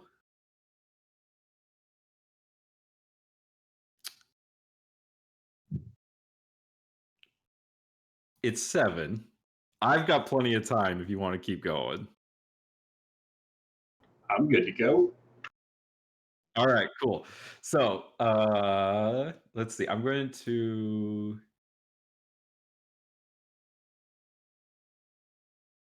God damn. How much time do I have? Because I could finish both of you guys, or I could just like leave you in suspense and go back to Amanda. I'll have to pick up Charles. My mom's watching him. Never I'll pick mind up- then. We'll do pick Amanda him up. later. That's fine. That'll give me plenty more time to work on your stuff. Okay, so then we'll go ahead and pick up with Ryan. I am gonna hang up from here and get you guys on my phone. That way I can listen, and I'll go pick up Charles. All right. So I'm listening, but I won't be as active.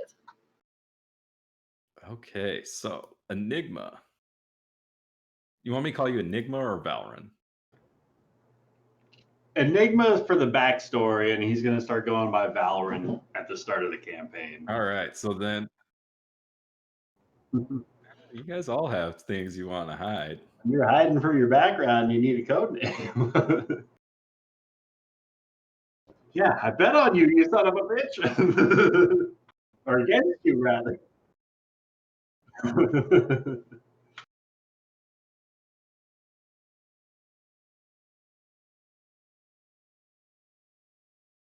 Nice. Southpaw. Ryan, can you? Yeah, you got it.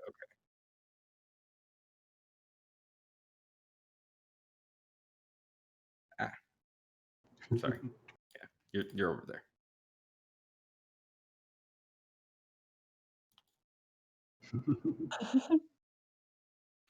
All right. So, Valorant, as you're riding out west, you're just kind of making your way as far from Port Pearl as you can, and you heard about this little town called Amarillo.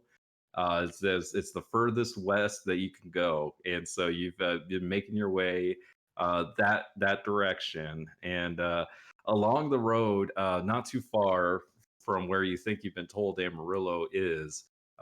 You come up a hill and you see down below you that there is a, a covered wagon that appears to be stopped, and you can see a figure standing like next to the wagon that seems to be holding the wagon at gunpoint and seems to be like robbing this wagon.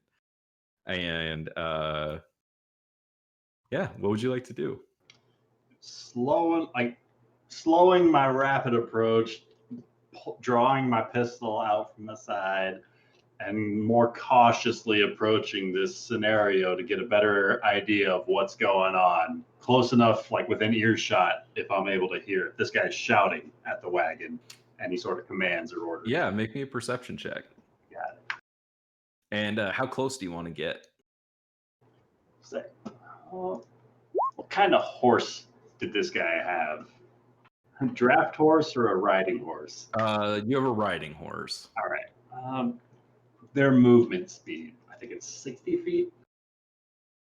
So within range to sprint up to him if need be. Okay. All right. So like 120 feet away. All right. So like with your natural 20. Okay. All right. So with that, yeah, you're able to hear from down the road, not a man's voice, but a woman's voice. And you hear her shouting out orders for them to like give them their cargo, and you look at the side of this cart, and you can see that belongs to the bank.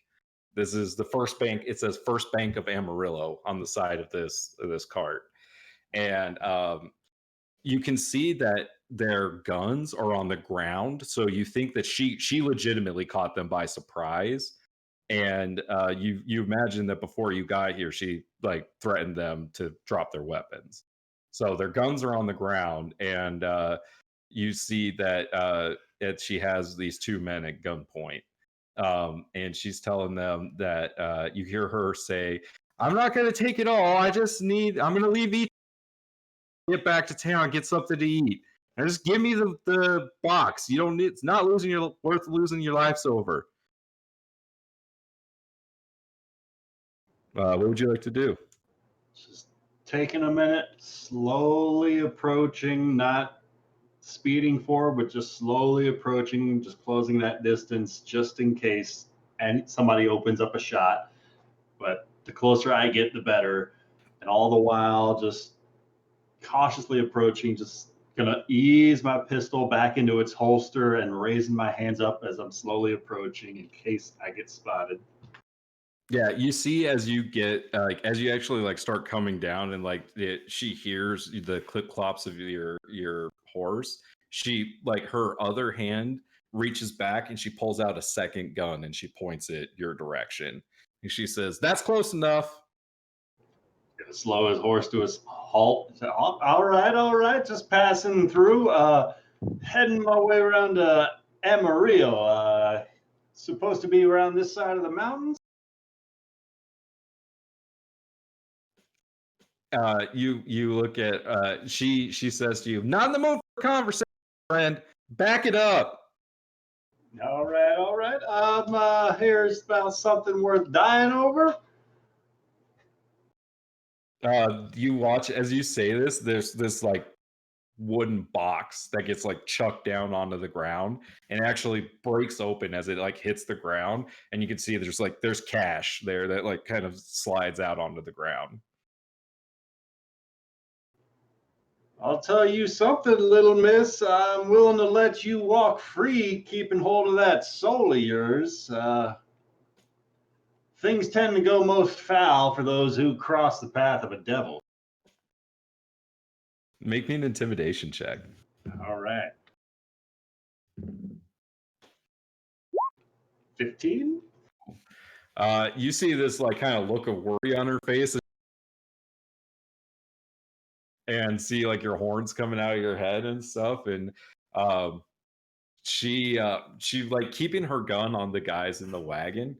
She like holsters her weapon. She reaches down really quick and grabs up like 4 or 5 like bundles of money, and then she turns and she begins booking it.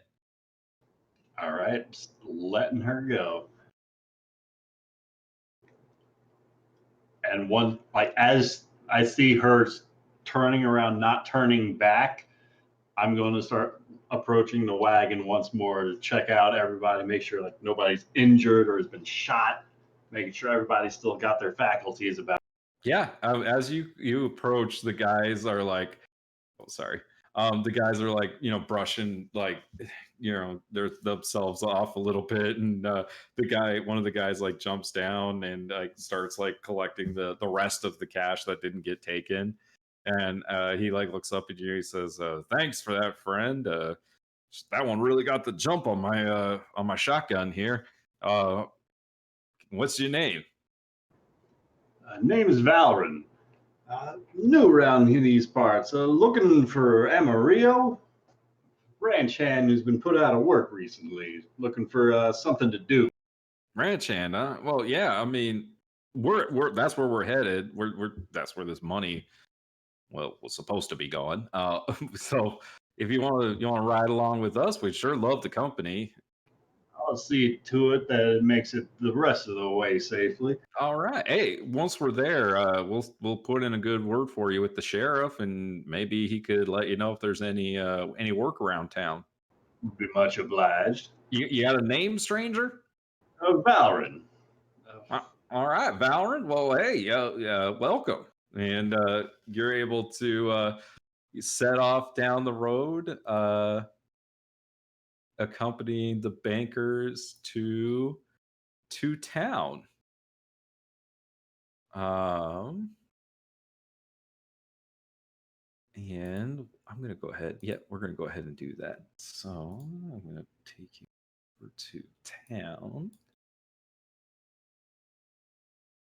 All right. So you come into town. They take you over the toll bridge over the river, and you clip clop into town.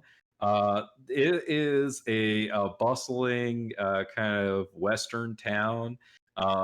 You see, um, as the camera just kind of pans out over the town of Amarillo. You see the sign that reads the Okeo Saloon, and inside you see people like playing cards and a fist fight breaking out. Down the street, is the bank, the First Bank of Elmridge. Oh, that's what it's called, First Bank of Elmridge. From up the hill, bells ring out as children begin to cheer and depart the church that is also being used for school. You see Mr. Blake in his bowler hat handing newspapers to those walking past the Amarillo Star Tribune as he's like, "Get your papers here." We see covered wagons with farmers selling their produce, cowboys riding horses equipped to head back out on the range, and other common townsfolk just making their way about their business. And as you like come into town, the bankers like kind of point out the sheriff's office to you, and the guy that was riding shotgun, like he hops down off the wagon and says, "Oh yeah, let me introduce you to Sheriff McCullough." I did not put his token on Roll20. Let me grab it real quick.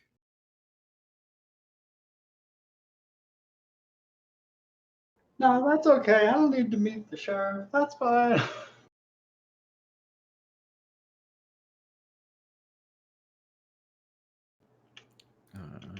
Where is the sheriff?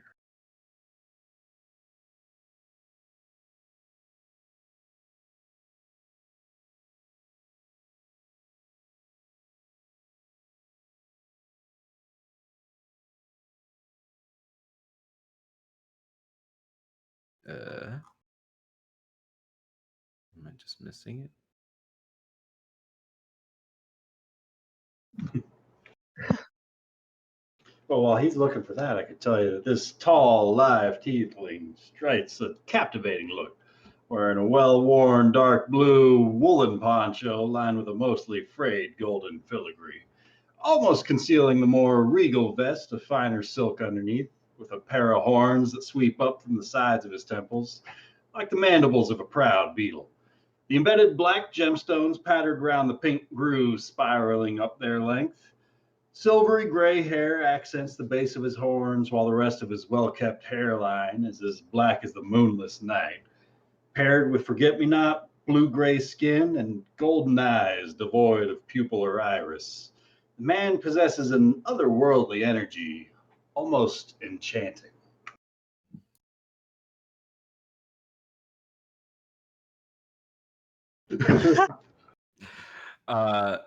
So the man introduces you to this. And he says, Sheriff, this is Sheriff McAuliffe. He recently came to town. He's been here about 3 months, but he's a good man, and he might be able to put you to work. Sheriff, this year is Valerian. He kind of saved our asses out on the trail. We got fucking held up again. You gotta do something about this or what? And the sheriff he stands up from behind his desk and uh, has a cigarette in his mouth, and he click clacks over with his boots and his big white mustache, and he says, "Well, you're outside of town. Your defense is your own business. I can't help to that. You need to ask your employer." No, he says, but as for you, I mean, thanks for helping them out. It's really you should have them pay you for your bodyguard work. But what is it you wanted me to do for this boy? Hey, get him a job or something. That's how I'm paying him. He said, coming out this way, he's new in town. He needs some work. He said he's a ranch hand. You know anyone looking for work? And he says, well, I know that the Hart Ranch, they're Mama Hart is kind of sick right now, so I know that they were thinking about hiring somebody.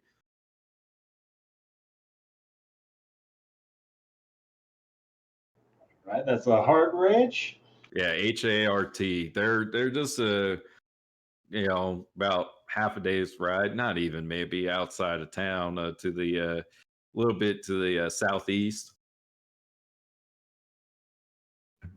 Appreciate that, Sheriff. Yeah. Well, stay out of trouble, and you won't be seeing much of me. Roger that. Hopefully, this is the only time we cross each other's paths. I'll see you at the saloon, I'm sure. Well, until next time our paths cross. And you are able to head out to the Hart Ranch, which I do not have the map for yet, because I didn't think about it. But you make your way out there, or do you go out the same day, or what's your plan? I guess I should I'll head tell you what out, you're doing. introduce myself. The sooner I can get set up in town, the better. All right. So you make your way out there, and it's a pretty humble looking ranch. You see like the cows and other cattle and stuff like that are out and about. You don't see many ranch hands helping. In fact, like you don't see any. You just see one man that's out there kind of like herding the cattle back towards a certain like pasture. And you see that he doesn't have any help. Pardon, stranger. I'm looking for the Hart Ranch. I reckon you're in the right place. That's what. Hold on. This man has a name.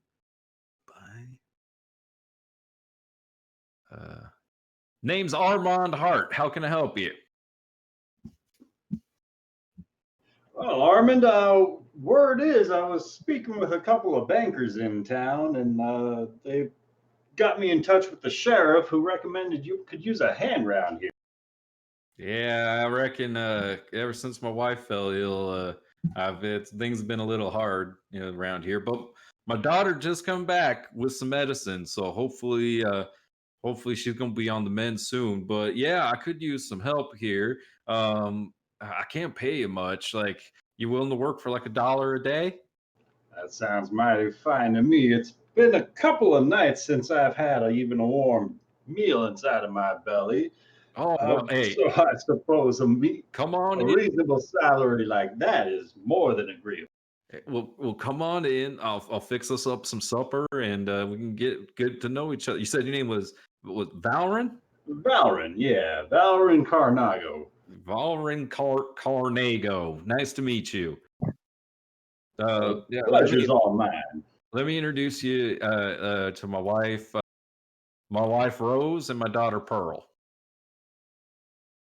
And he takes you inside, and as you're like approaching like farmhouse, You hear a voice coming from inside, and God, Rachel, I am sorry, but they use this word in West. I'll change it to father. I'll change it to father. So That's just how the lingo is. they say daddy. I'm sorry. That's not what the way I they call my use dad. Please. but you hear a voice from inside. She says, "Father, we're she said, you hear a voice say, "Father, supper's about to be ready." And a girl comes out of the front of the farmhouse, and she stops dead in her tracks when she sees you. I need you to make me an intelligence check. Got it.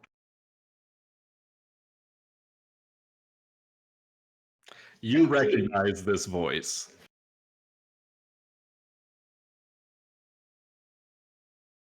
Do you need me to tell you where? Pearl's voice? You recognize Pearl's voice. You heard it earlier this day. All right. You do not need to tell me then.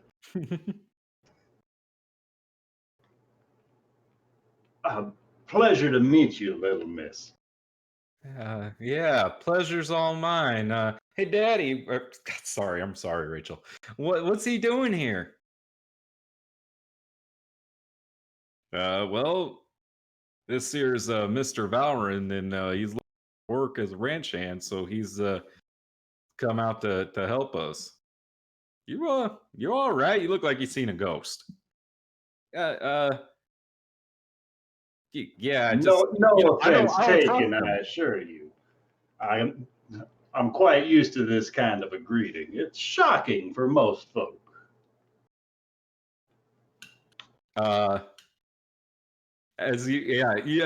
She goes back inside, and she's as you come in, you dust the dirt off your boots and stuff like that, and Armand is just Mr. Hart's just there chatting with you and stuff like that. You guys have dinner, and it's you, Pearl, and Mr. Hart, and he's telling you like his wife is sick and she's upstairs, and Pearl like leaves to go check on her occasionally and stuff like that. But at one point, Mr. Hart goes upstairs himself, and it's just you and Pearl sitting at the table. And as he kind of goes up out of earshot, she like turns to you and she says, "All right, what are you doing here?" Well, little miss, truth be told, I think you could take a couple of steps in order to better conceal your identity. Maybe a couple more bandanas and the like. Do something to disguise that voice of yours, and maybe rub some dirt around. You gonna turn me into the sheriff? I got no reason to be chit-chatting at that man. Figure his business is his. No reason to see your business as your own. Look, my mom was sick and she needed the medicine, all right? And it was the only ways we was going to get the money. Hey, everybody's got reasons for doing what they do. Like as you say that, she kind of like she's like disarmed a little bit. She's like sits. All right. Well, Truth is, I'm not looking to get in your way. Hopefully, you don't mind me just spending a couple of months around here, picking myself up from my bootstraps, moving along from where I've been calling home. yeah, Maybe just passing through town. I reckon it's all right. Yeah, and you guys you have a job and to stay. Huzzah! And I need to go turn on the lights. Second.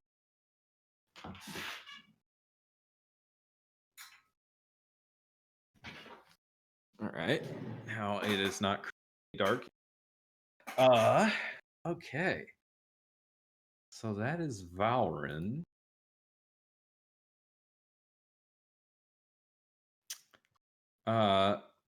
Lucas.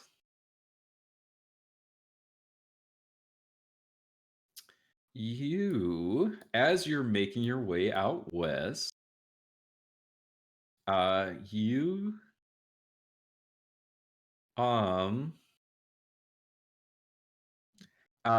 as you're making your way out west, one day you see a group of people that are out kind of camping near the side of the road. And I'm just going to use this same wagon. Grab my fire. Go. Uh-oh. Who did I lose? We lost Amanda. Oh, she had to go. Okay. Yeah. And are you there? Okay. That's when we got everybody now. Okay, cool. Let me take you over there.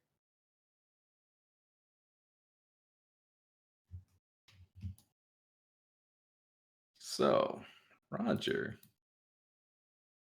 as you're making your way down this road, you see a group of men that are, their wagon is parked and they have made a fire and they're just hanging out cooking up some dinner.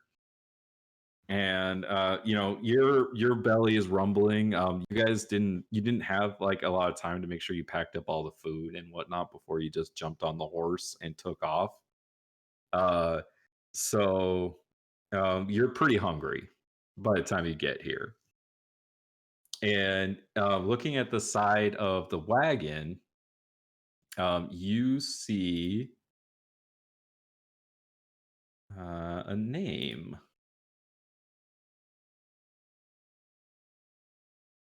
And it says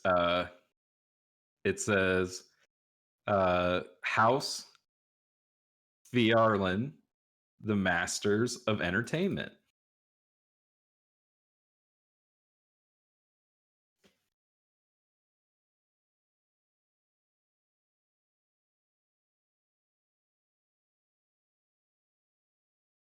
Yeah, like on the side of the wagon, like you know how like circuses have like like kind of painted on the side of the wagon, like yeah, it's like a big old like logo almost on the side of the wagon. And you see there's one like very like dressed up like well-to-do um black gentleman with like these pointy ears and a nice shaved beard and very well nice looking man. And then there are two other kind of just like average looking guys that seem you'd imagine that they're like his wagon drivers and stuff like that.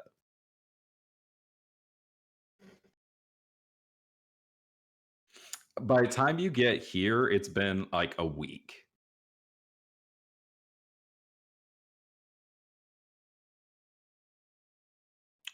Oh, I guess, did you want to like stop and bury her?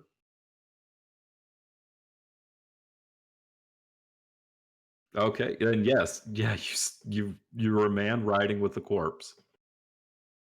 I'm assuming you like took her out and like wrapped her in a blanket at least.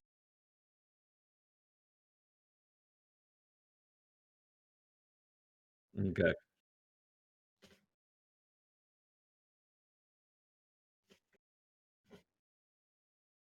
yeah,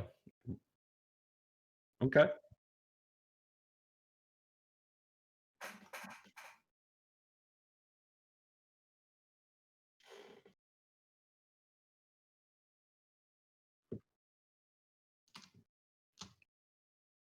They eye you and they see that you don't happen, and like the fancy gentleman like waves you over and says, "Come on, friend, you don't look too good." And he like stands up and he like walks over to you and hands you his cantina because you're still like your clothes are covered in blood and you have this body on the back of your horse.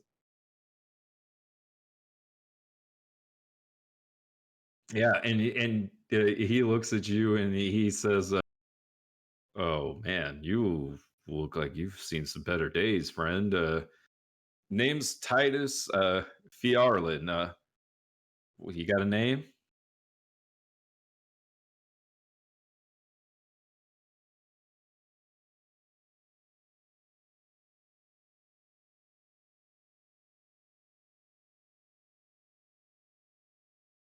Hola, Roger Smith. Do you wear anything showing that you're part of House Valerian? Fiarian? It's Fiarlin. I can't. Why do I not be able to say that? Oh yeah, they do have a crest. They're a noble house of the kingdom. So I might. 1 second.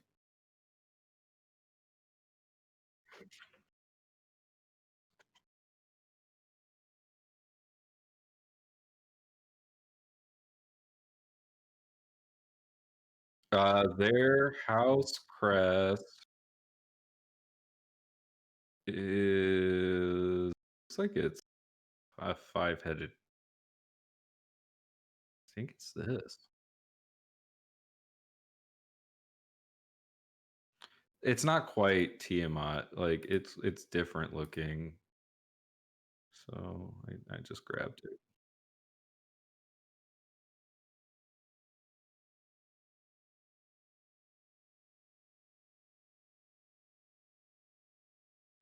Where the fuck did I just save that? Here it is. This is what it looks like.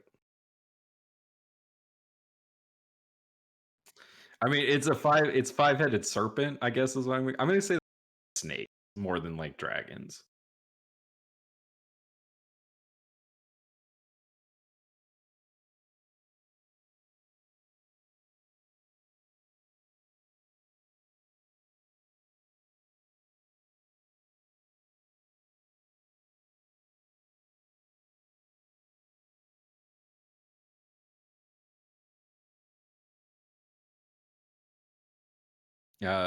So as you like kind of get off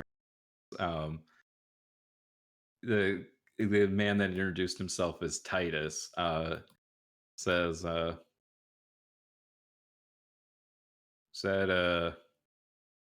is that yours or did you take that off somebody? And he like kind of flicks your necklace.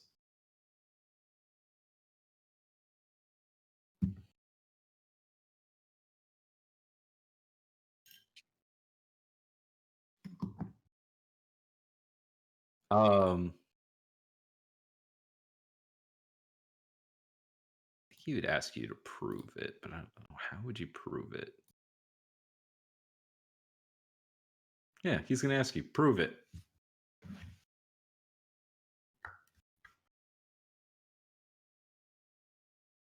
Where'd you get it? Who'd you get it from? How'd you get it?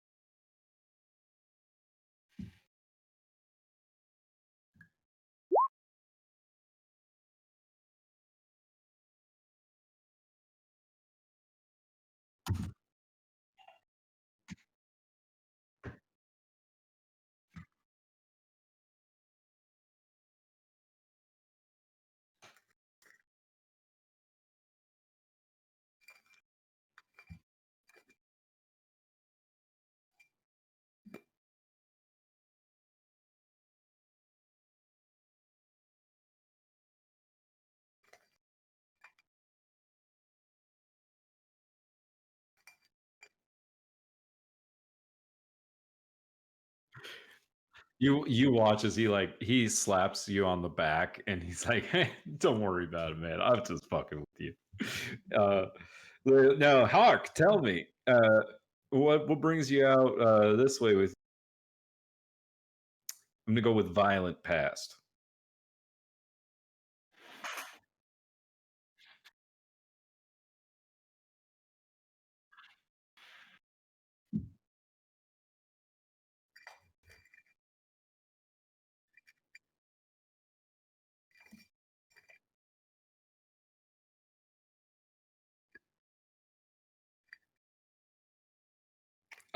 You watch as you like start telling the story, and he kind of realizes that you're like telling the fucking truth. Let me double check. Oh yeah. He realizes you're telling the truth, and he's like, you know, and he like looks at the two drivers, and he's like, let me get you cleaned up. Like, come here. And he takes you like over to the wagon, and he like opens up the back and like ushers you inside.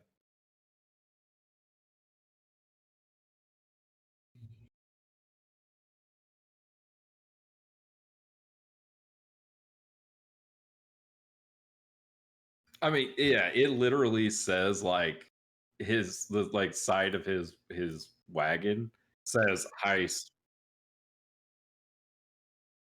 Well, you see that he is wearing a similar chain to what you're wearing. Yeah.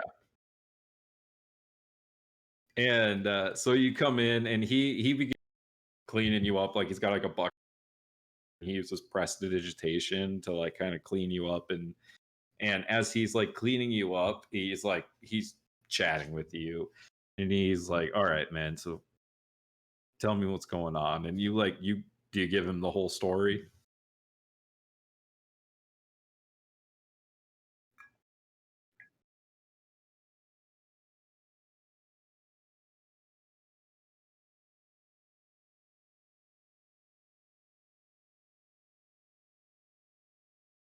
Oh yeah. Oh yeah. No, you're like in shock pretty much, I imagine. So yeah, so he's just calmly like he's like calmly talking to you like throughout.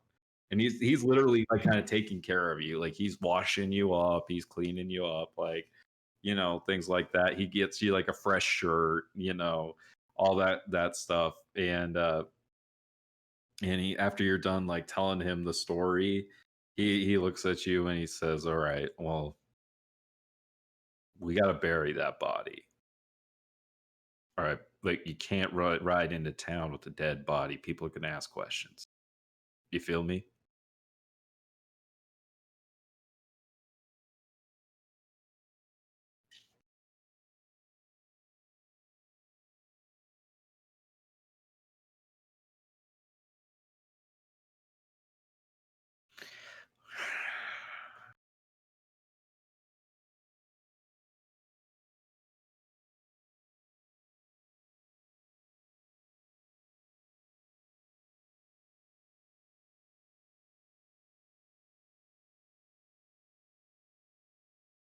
All right. What do you do? What are you good at? You good at anything besides fighting?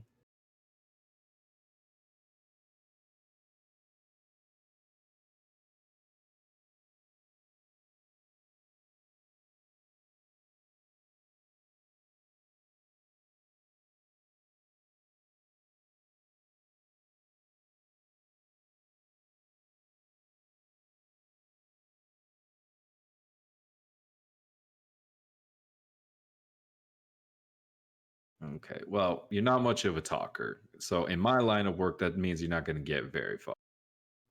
However, I guess I could. And you see him, he stops and he thinks and he says, how do you feel about theater?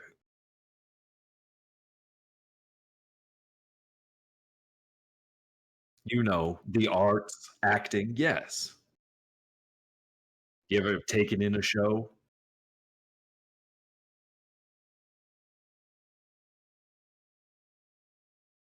No, no, I don't think I want you to be in the shows. I want you to help build them, the sets, the costumes, the things like that, the behind the scenes stuff. You think you could do that? How handy are you?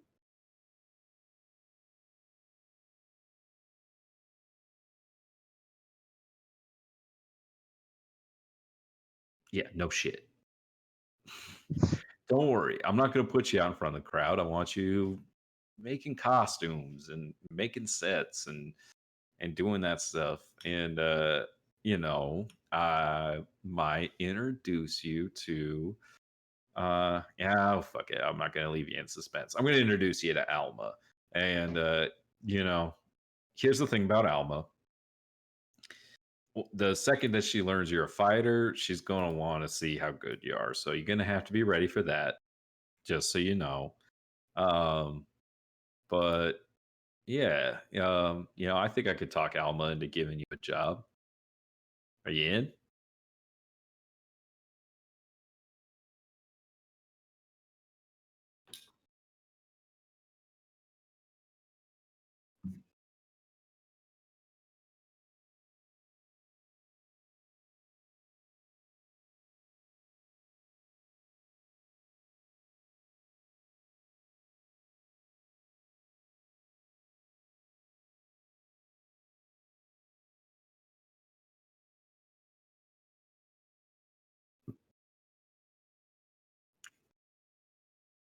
All right. Now here's the thing. Those two aren't with me. They've just been riding my train for a while. So I'm gonna have to pay them off. And it's not gonna come cheap. I guarantee you. So you're gonna have to owe me that.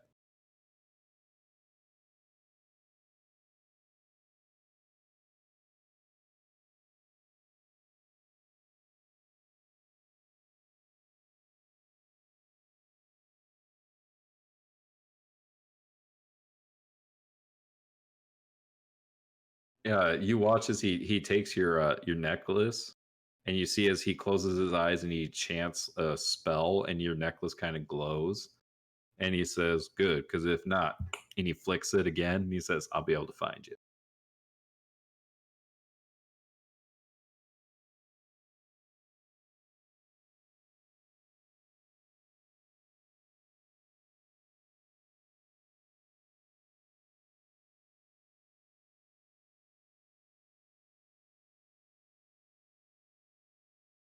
All right. Well, yeah. Let's get you some food and some rest.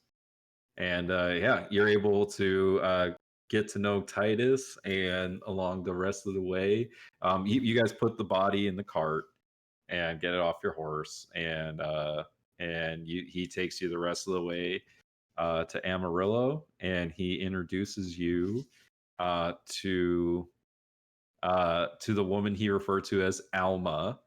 Um, and I don't believe I grabbed her picture either. Let me.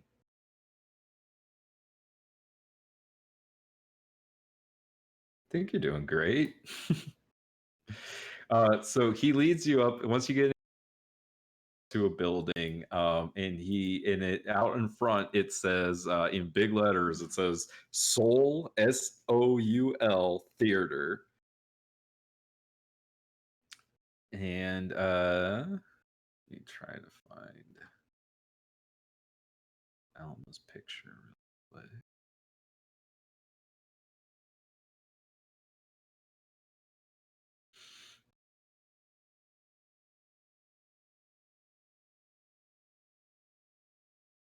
There she is.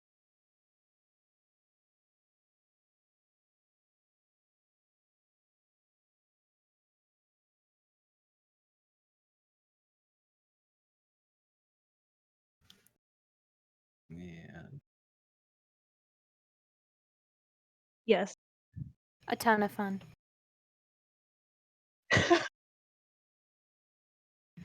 Sorry, I'm trying to do Google Slides with a group, and I'm dividing my attention.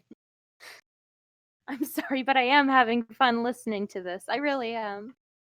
you're good. What just happened? I need to refresh. Roll 20. But he leads you inside the theater. It's like between, but he leads you in, and he introduces you to this woman, and he kind of explains the situation, and she walks over to you, and she says, "All right, size me up then."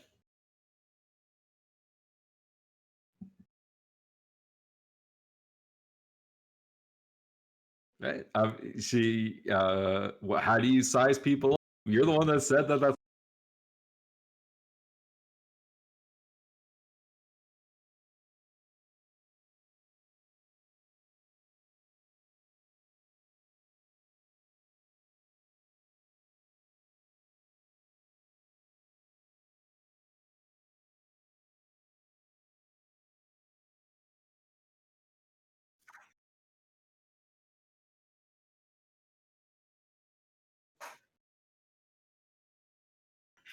all right. Make me a perception check.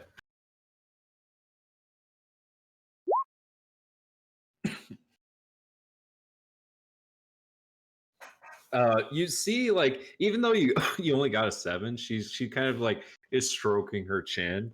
She leans down. She says, Well, you were off by a few inches, but you didn't do half bad, actually. And then she takes a swing at you. What's your AC?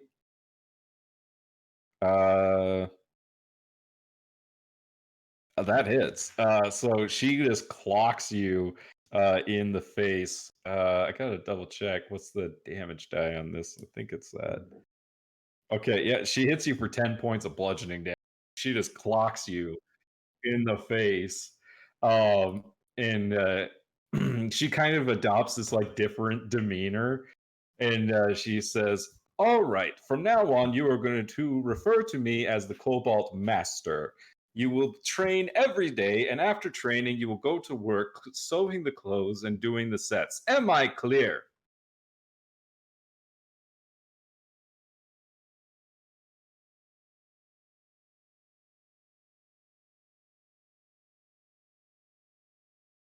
She said, no, you're going to have to roll up a whole new character.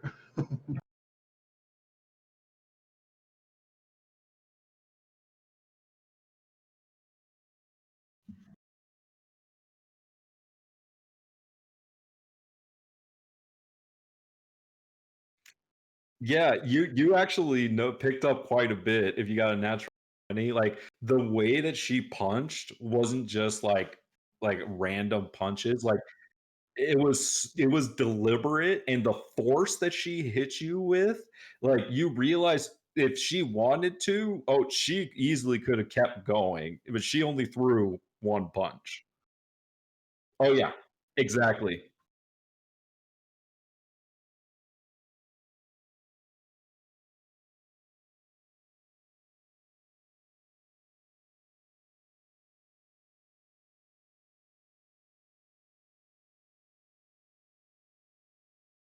She like leans over to Titus and she said, "I thought you said he was a fighter." He's like, "That's what he told me." This one doesn't seem to have no fighting spirit. I don't know what you're talking about, Titus. Why'd you bring me this guy? What do you do?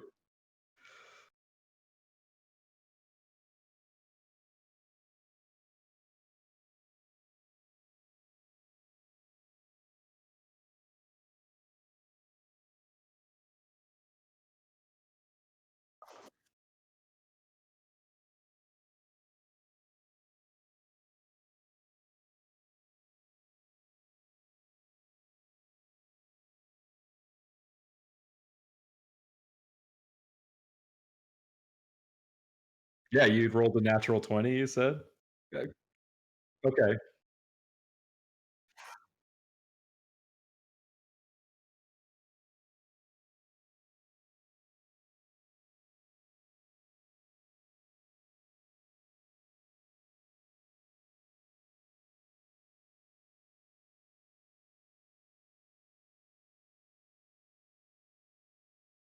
Why not? Am I not good enough for you, boy?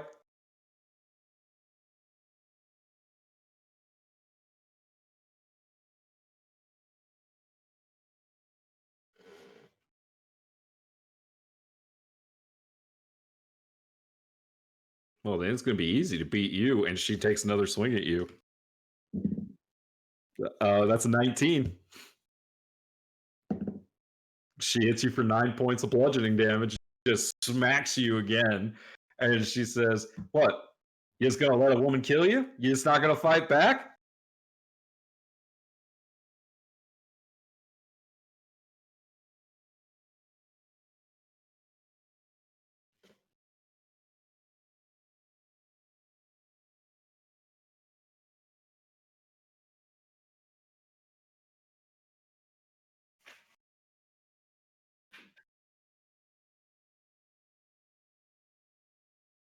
An 18 hits, yeah. So, like E Honda. um,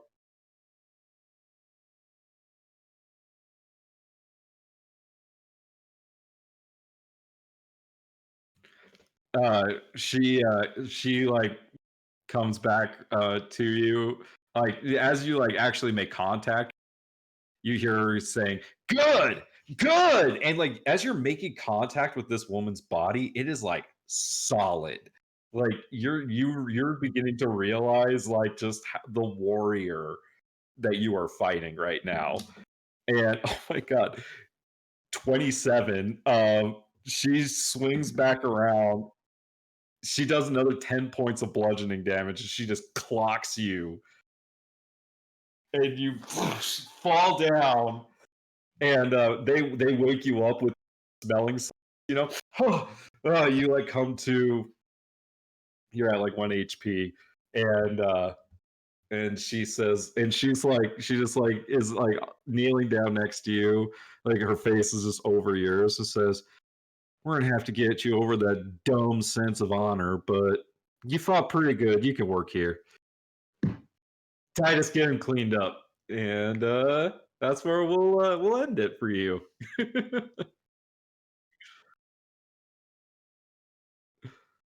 She sounds hot. She's awesome. God, I want to be her. I would let her punch me. Yes. What? Okay, look, okay? Okay, here's the thing. Okay. No sé English? Habla español. Sí, only español. No sé habla. This. No sé. I just. All right, that was 3 full backstories we got through tonight. we got Lucas to town. We got Ryan to town. We got Summer to the people that are going to bring her to town. Riggedy rack. You mean your new master? Yes, you did. Oh. Welcome to the Cobalt Soul.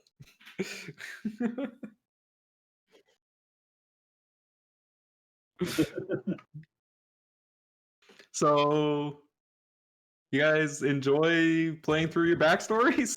Absolutely. It was so fun. It was fun to watch. You see, Ryan, why I wasn't sure if I could like play some of the characters, because I was like, I need to be able to like say what they say and stuff like that. Right? It just wouldn't have worked out the same. Yeah, now I gotta finish. I gotta finish writing Ben's, and then I have like all of Amanda's figured out, but I have one little bit that I still have to do. I was gonna improvise it, but now I'm glad that I have time to write it. So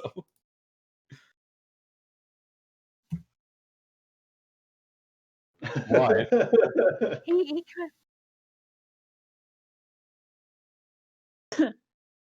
Kind of Oh, cool, right? is this going to be like a backstory where everyone's connected in one way or another? We've kind of like All stabbed you someone had in to the back? do was throw the fight like you were told. To answer that question, yes, I tried to weave your guys as I Okay, could, as you I have- noticed with Amanda being at Ryan's orphanage. okay, I have a question. You have a what?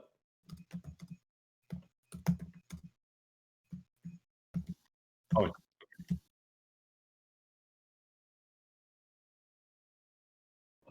Wait, what? What?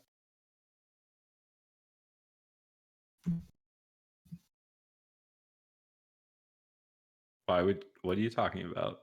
What? Oh, okay.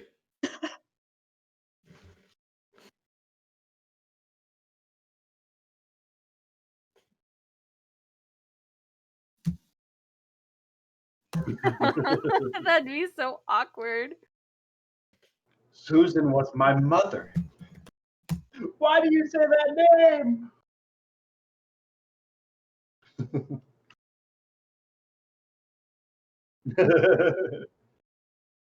Now I got my Asmo daddy. You got Asmo Daddy. I laughed. Okay. When Ryan, when you were like, I'm never gonna actually say the word daddy in the campaign, I was like, You say that.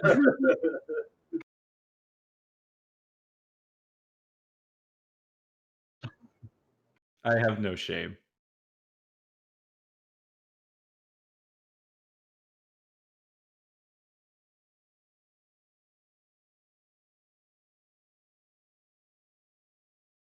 Yeah, it's Ryan's, it's a Ryan only, but I couldn't resist. I think I'm just okay. On New Year's, I found out if I get drunk, I can kind of Yeah. She said it. She said it on New Year's. I was I figure if we just say it enough, she Oh might God, get no. exposure We'll Pavlov therapy it out out of of it. her. Not really. Yeah. No, I don't really think so because I don't want to. You're saying the last just- campaign worked wonders for you. Ugh. I couldn't, it was just it fits the theme so well. Does, and I'm It's sorry, his royal but father. I'm sorry. I know. Asmo father just doesn't have the same ring to it. No. Nor What does about Asmo Papa. Yeah, no, it has to be Asmo daddy. Poppy? Padre! That fits in with the theme. Asmo All those Padre. days. It just doesn't. It's. Yeah, when Ryan needs something, he's got to call his Asmo.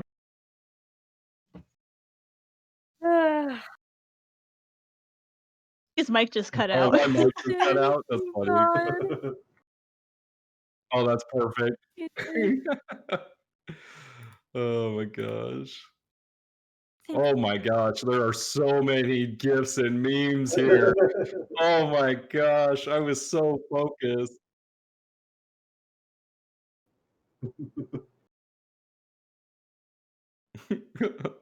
Slap! Oh my gosh. All right. Oh my gosh. Sorry, I was so focused during that. I was trying to make sure I had everything. That was so much fun. It's fine. You Well just done, Nick. Yeah? just my memes. Yeah, it was great. Yeah.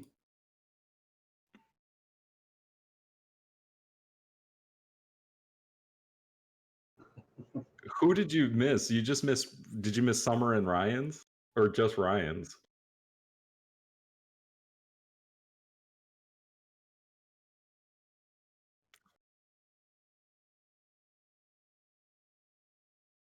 Wait, so did you see the part where Summer's dad died? Okay. So oh, did you see the part with the coyote?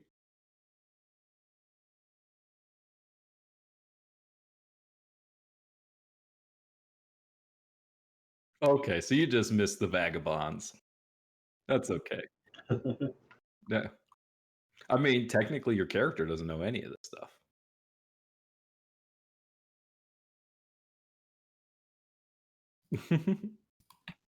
You don't know Uh-oh. nothing about the regulators.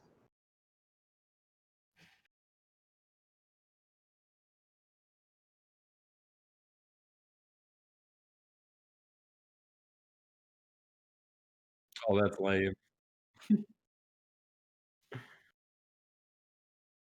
That's weird because usually it'll do it when your laptop's in sleep mode Yeah, or it'll your give computer, you whatever it is. Yeah.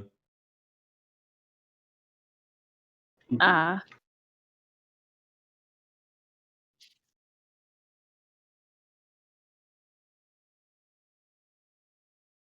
Wait.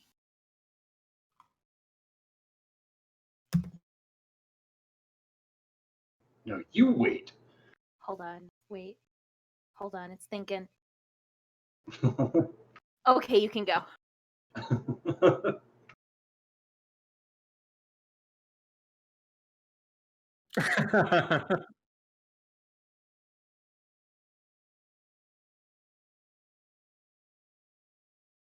Is there anything I left out of you guys' backstory so you wanted in there? Or did I get the feel of them pretty well?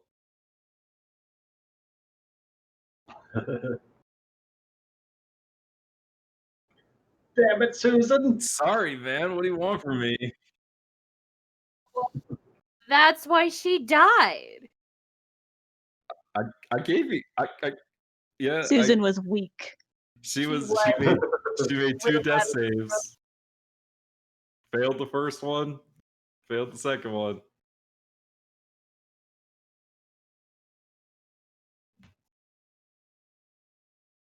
He said he wanted to let the dice decide, and I said, okay.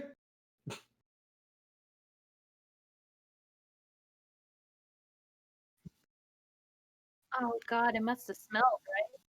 Yeah, that's never something you would have written for.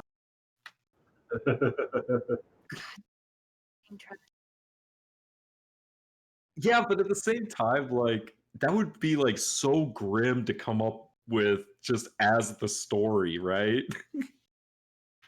I mean, I can think of grimmer things. Yeah, yours was pretty fucking grim too. I don't even know what I would have had Blythe do if Alice died. I thought about it. I was like, if she rolls, she's gonna die. But you rolled a 10, which I was like, all right, that's a success, so she's not gonna die.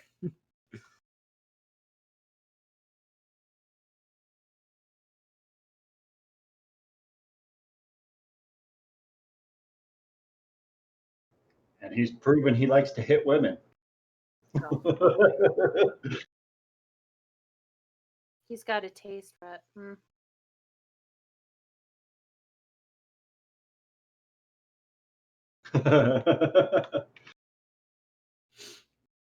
I like how you like the guy with 6 charisma ended up with the theater kids. Have you ever met? That's what I mean. Like, it fits, right, Rachel? What do you mean? Like, you put the guy with the 6 charisma, like, you put him at techie, right?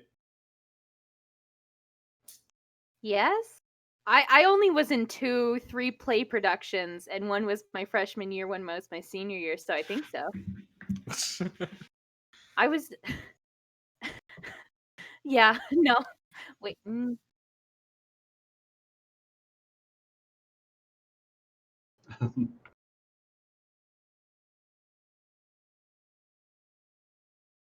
He's unable to explain it to anybody else, so he just has to do it himself. Mm-hmm. Yeah, I think there was my freshman year who would go behind some of the female actresses and whisper in their ear, and that was just fucking creepy, especially how dark it was. Yeah. Men are the worst. Yeah. And someone said the M word on stage, and then that was the worst show. Some of the scenery fell down onto the stage. Our leading actor, his hands got second-degree burns trying to save it. One of our head techies had to leave and was fired. Ooh. There's some crazy shit happening up there in Nevada. Yeah. Damn. That's why you don't. No, you just don't say the M word. Don't invoke the words of curse on the stage. I accidentally said it because they were like, "Oh man, Rachel, you can't say the M word on stage." And I go, "What do you mean? You know, the Shakespearean play." "Oh, you mean that word?" Yeah. It was the worst. Yes. Yeah. I didn't know that either, so thank you for asking. For some, I was like, at first I was like, wait, somebody said the N word? No. Saying M word.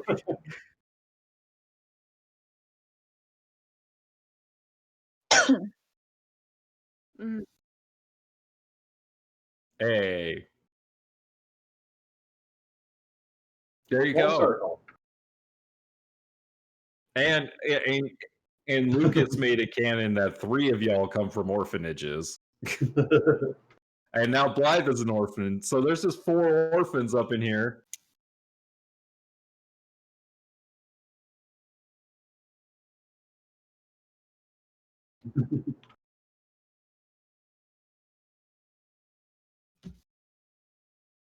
Harry Potter in the 7 orphanage.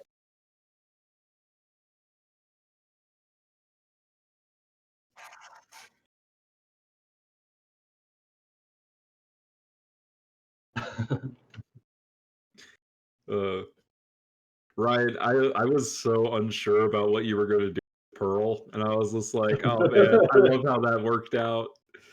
I'm so glad I didn't shoot at her now. I wasn't sure what you were gonna do either. I totally could have just murdered the shit out of her. You don't know.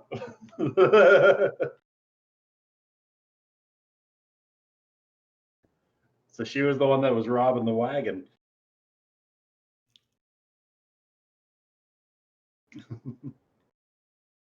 Yeah. So I could have just as easily just taken out this guy's kid and then gone into town like, hey, And then his I'm wife would have doing died that. too. Because she was going for medicine. Mm-hmm. I would have loved that. Just so much tragedy. Wow.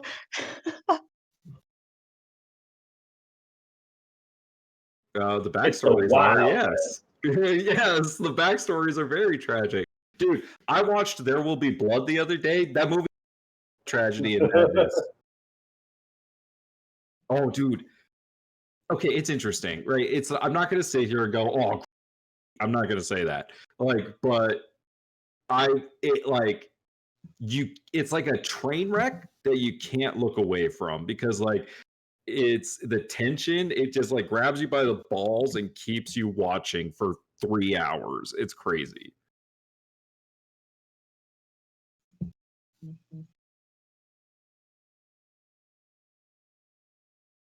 Yeah, he's fantastic in it. But the actual plot in the movie itself, by the end of it, you're just gonna be like, what the fuck, man?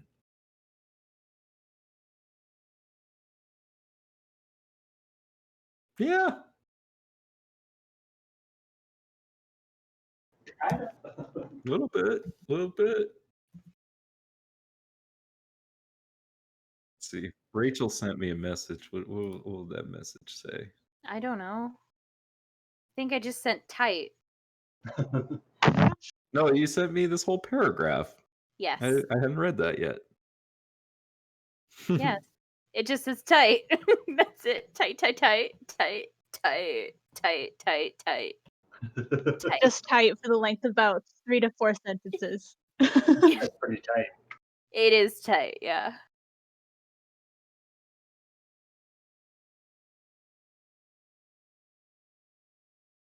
I kind of got bored. I kind of.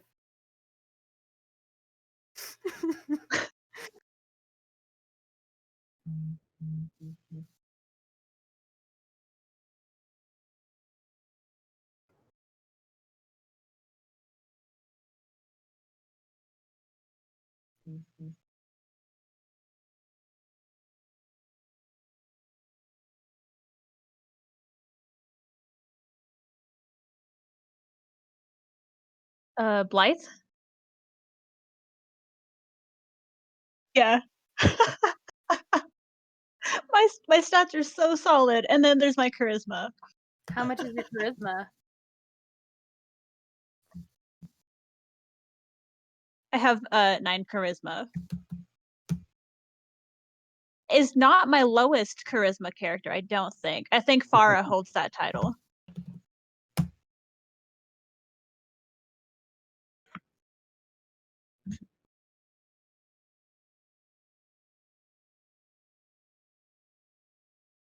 Oh, that's the worst. Although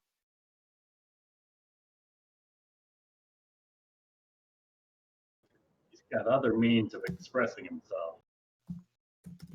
as someone who does have an occasional stutter, you did good.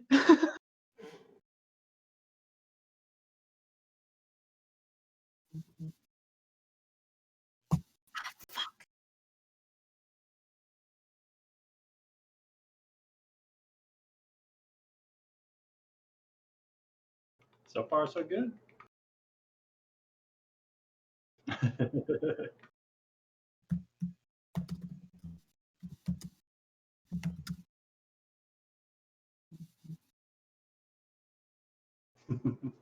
I was once judging a debate competition with a gal with a serious stutter. You did good. Oh damn! I left the stream named Starfinder Sunday the whole time. How embarrassing. No, I changed it a couple times in there. I changed it back to yours when we went back to you. I changed it a couple times. I could have swore I changed it in there a couple times. It changed while your computer was resetting. Yeah. Oh.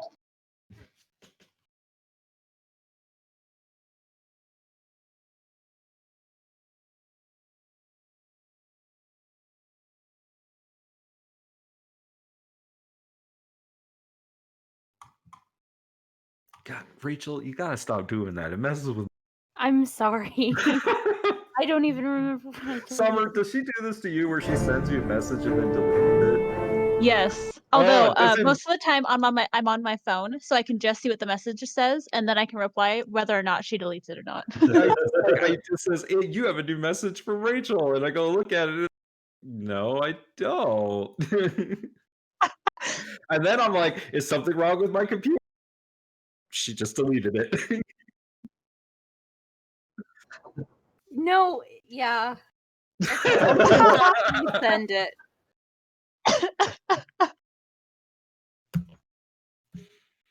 Lucas, were you thinking about losing the fight?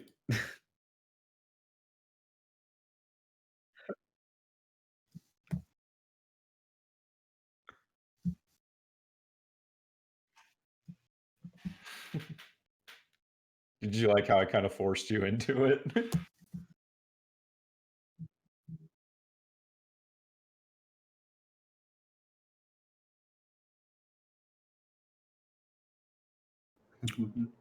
Roger doesn't know him. You say that we were on the edge of our seats the whole You know, the time. funny thing is, Ryan messaged me during the fight, and he's like, "Can I trip him with Mage Hand?" I'm like, "Nah, he's too heavy." Like, this is going way too favorable for this guy. The reigning champ's still throwing those haymakers. Yeah, that dwarf couldn't hit shit, man. I was rolling like 3s and 2s, and What kind of destroyer is he? Destroyed in your life.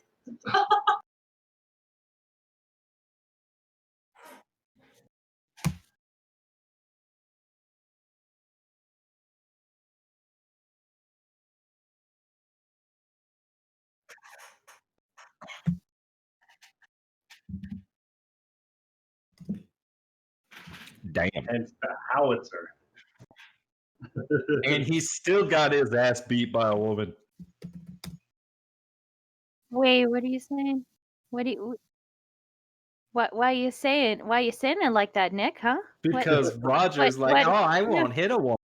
Like, All well, right. I'm here to hit you. All right. Okay. All right.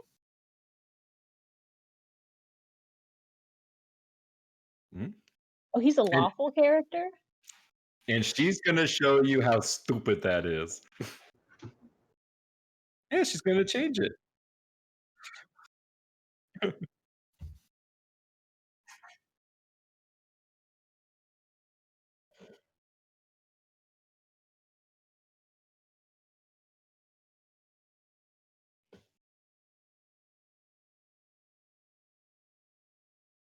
I was a little. I liked Ryan's choices because he chose to save his bully. He chose to selflessly give himself up for his crew, but he chose to kill the dude riding away. But then he chose to not shoot Pearl. So he only chose the evil path like once. It was just an interesting duality. He was presented with duality situation.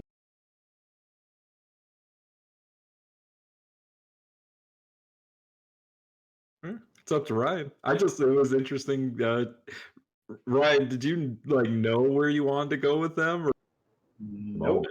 Like, I think the thing that threw me off the most is when we were talking about like what he was gonna do with the bully situation. Mhm. Like, if his life is in my hands, I'm like, I just like, since that's like the first major choice that he's got to make. And I like This whole time, I was like, I man, like that you knew that he was Amanda's friend too.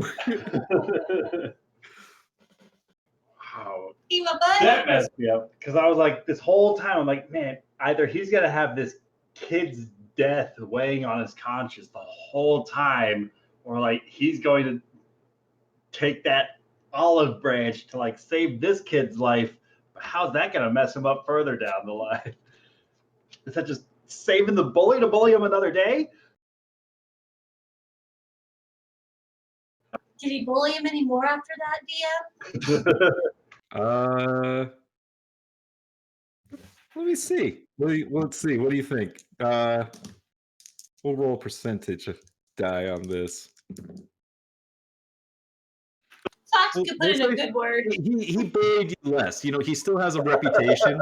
You know, he still got a rep. He's got to uphold. But you know, he bullied. It was a little less physical bullying and a little more just verbal.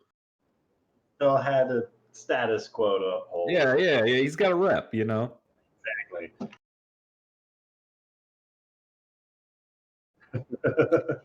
He stopped like hurting you. You know. Just taunting me. Yeah. Exactly.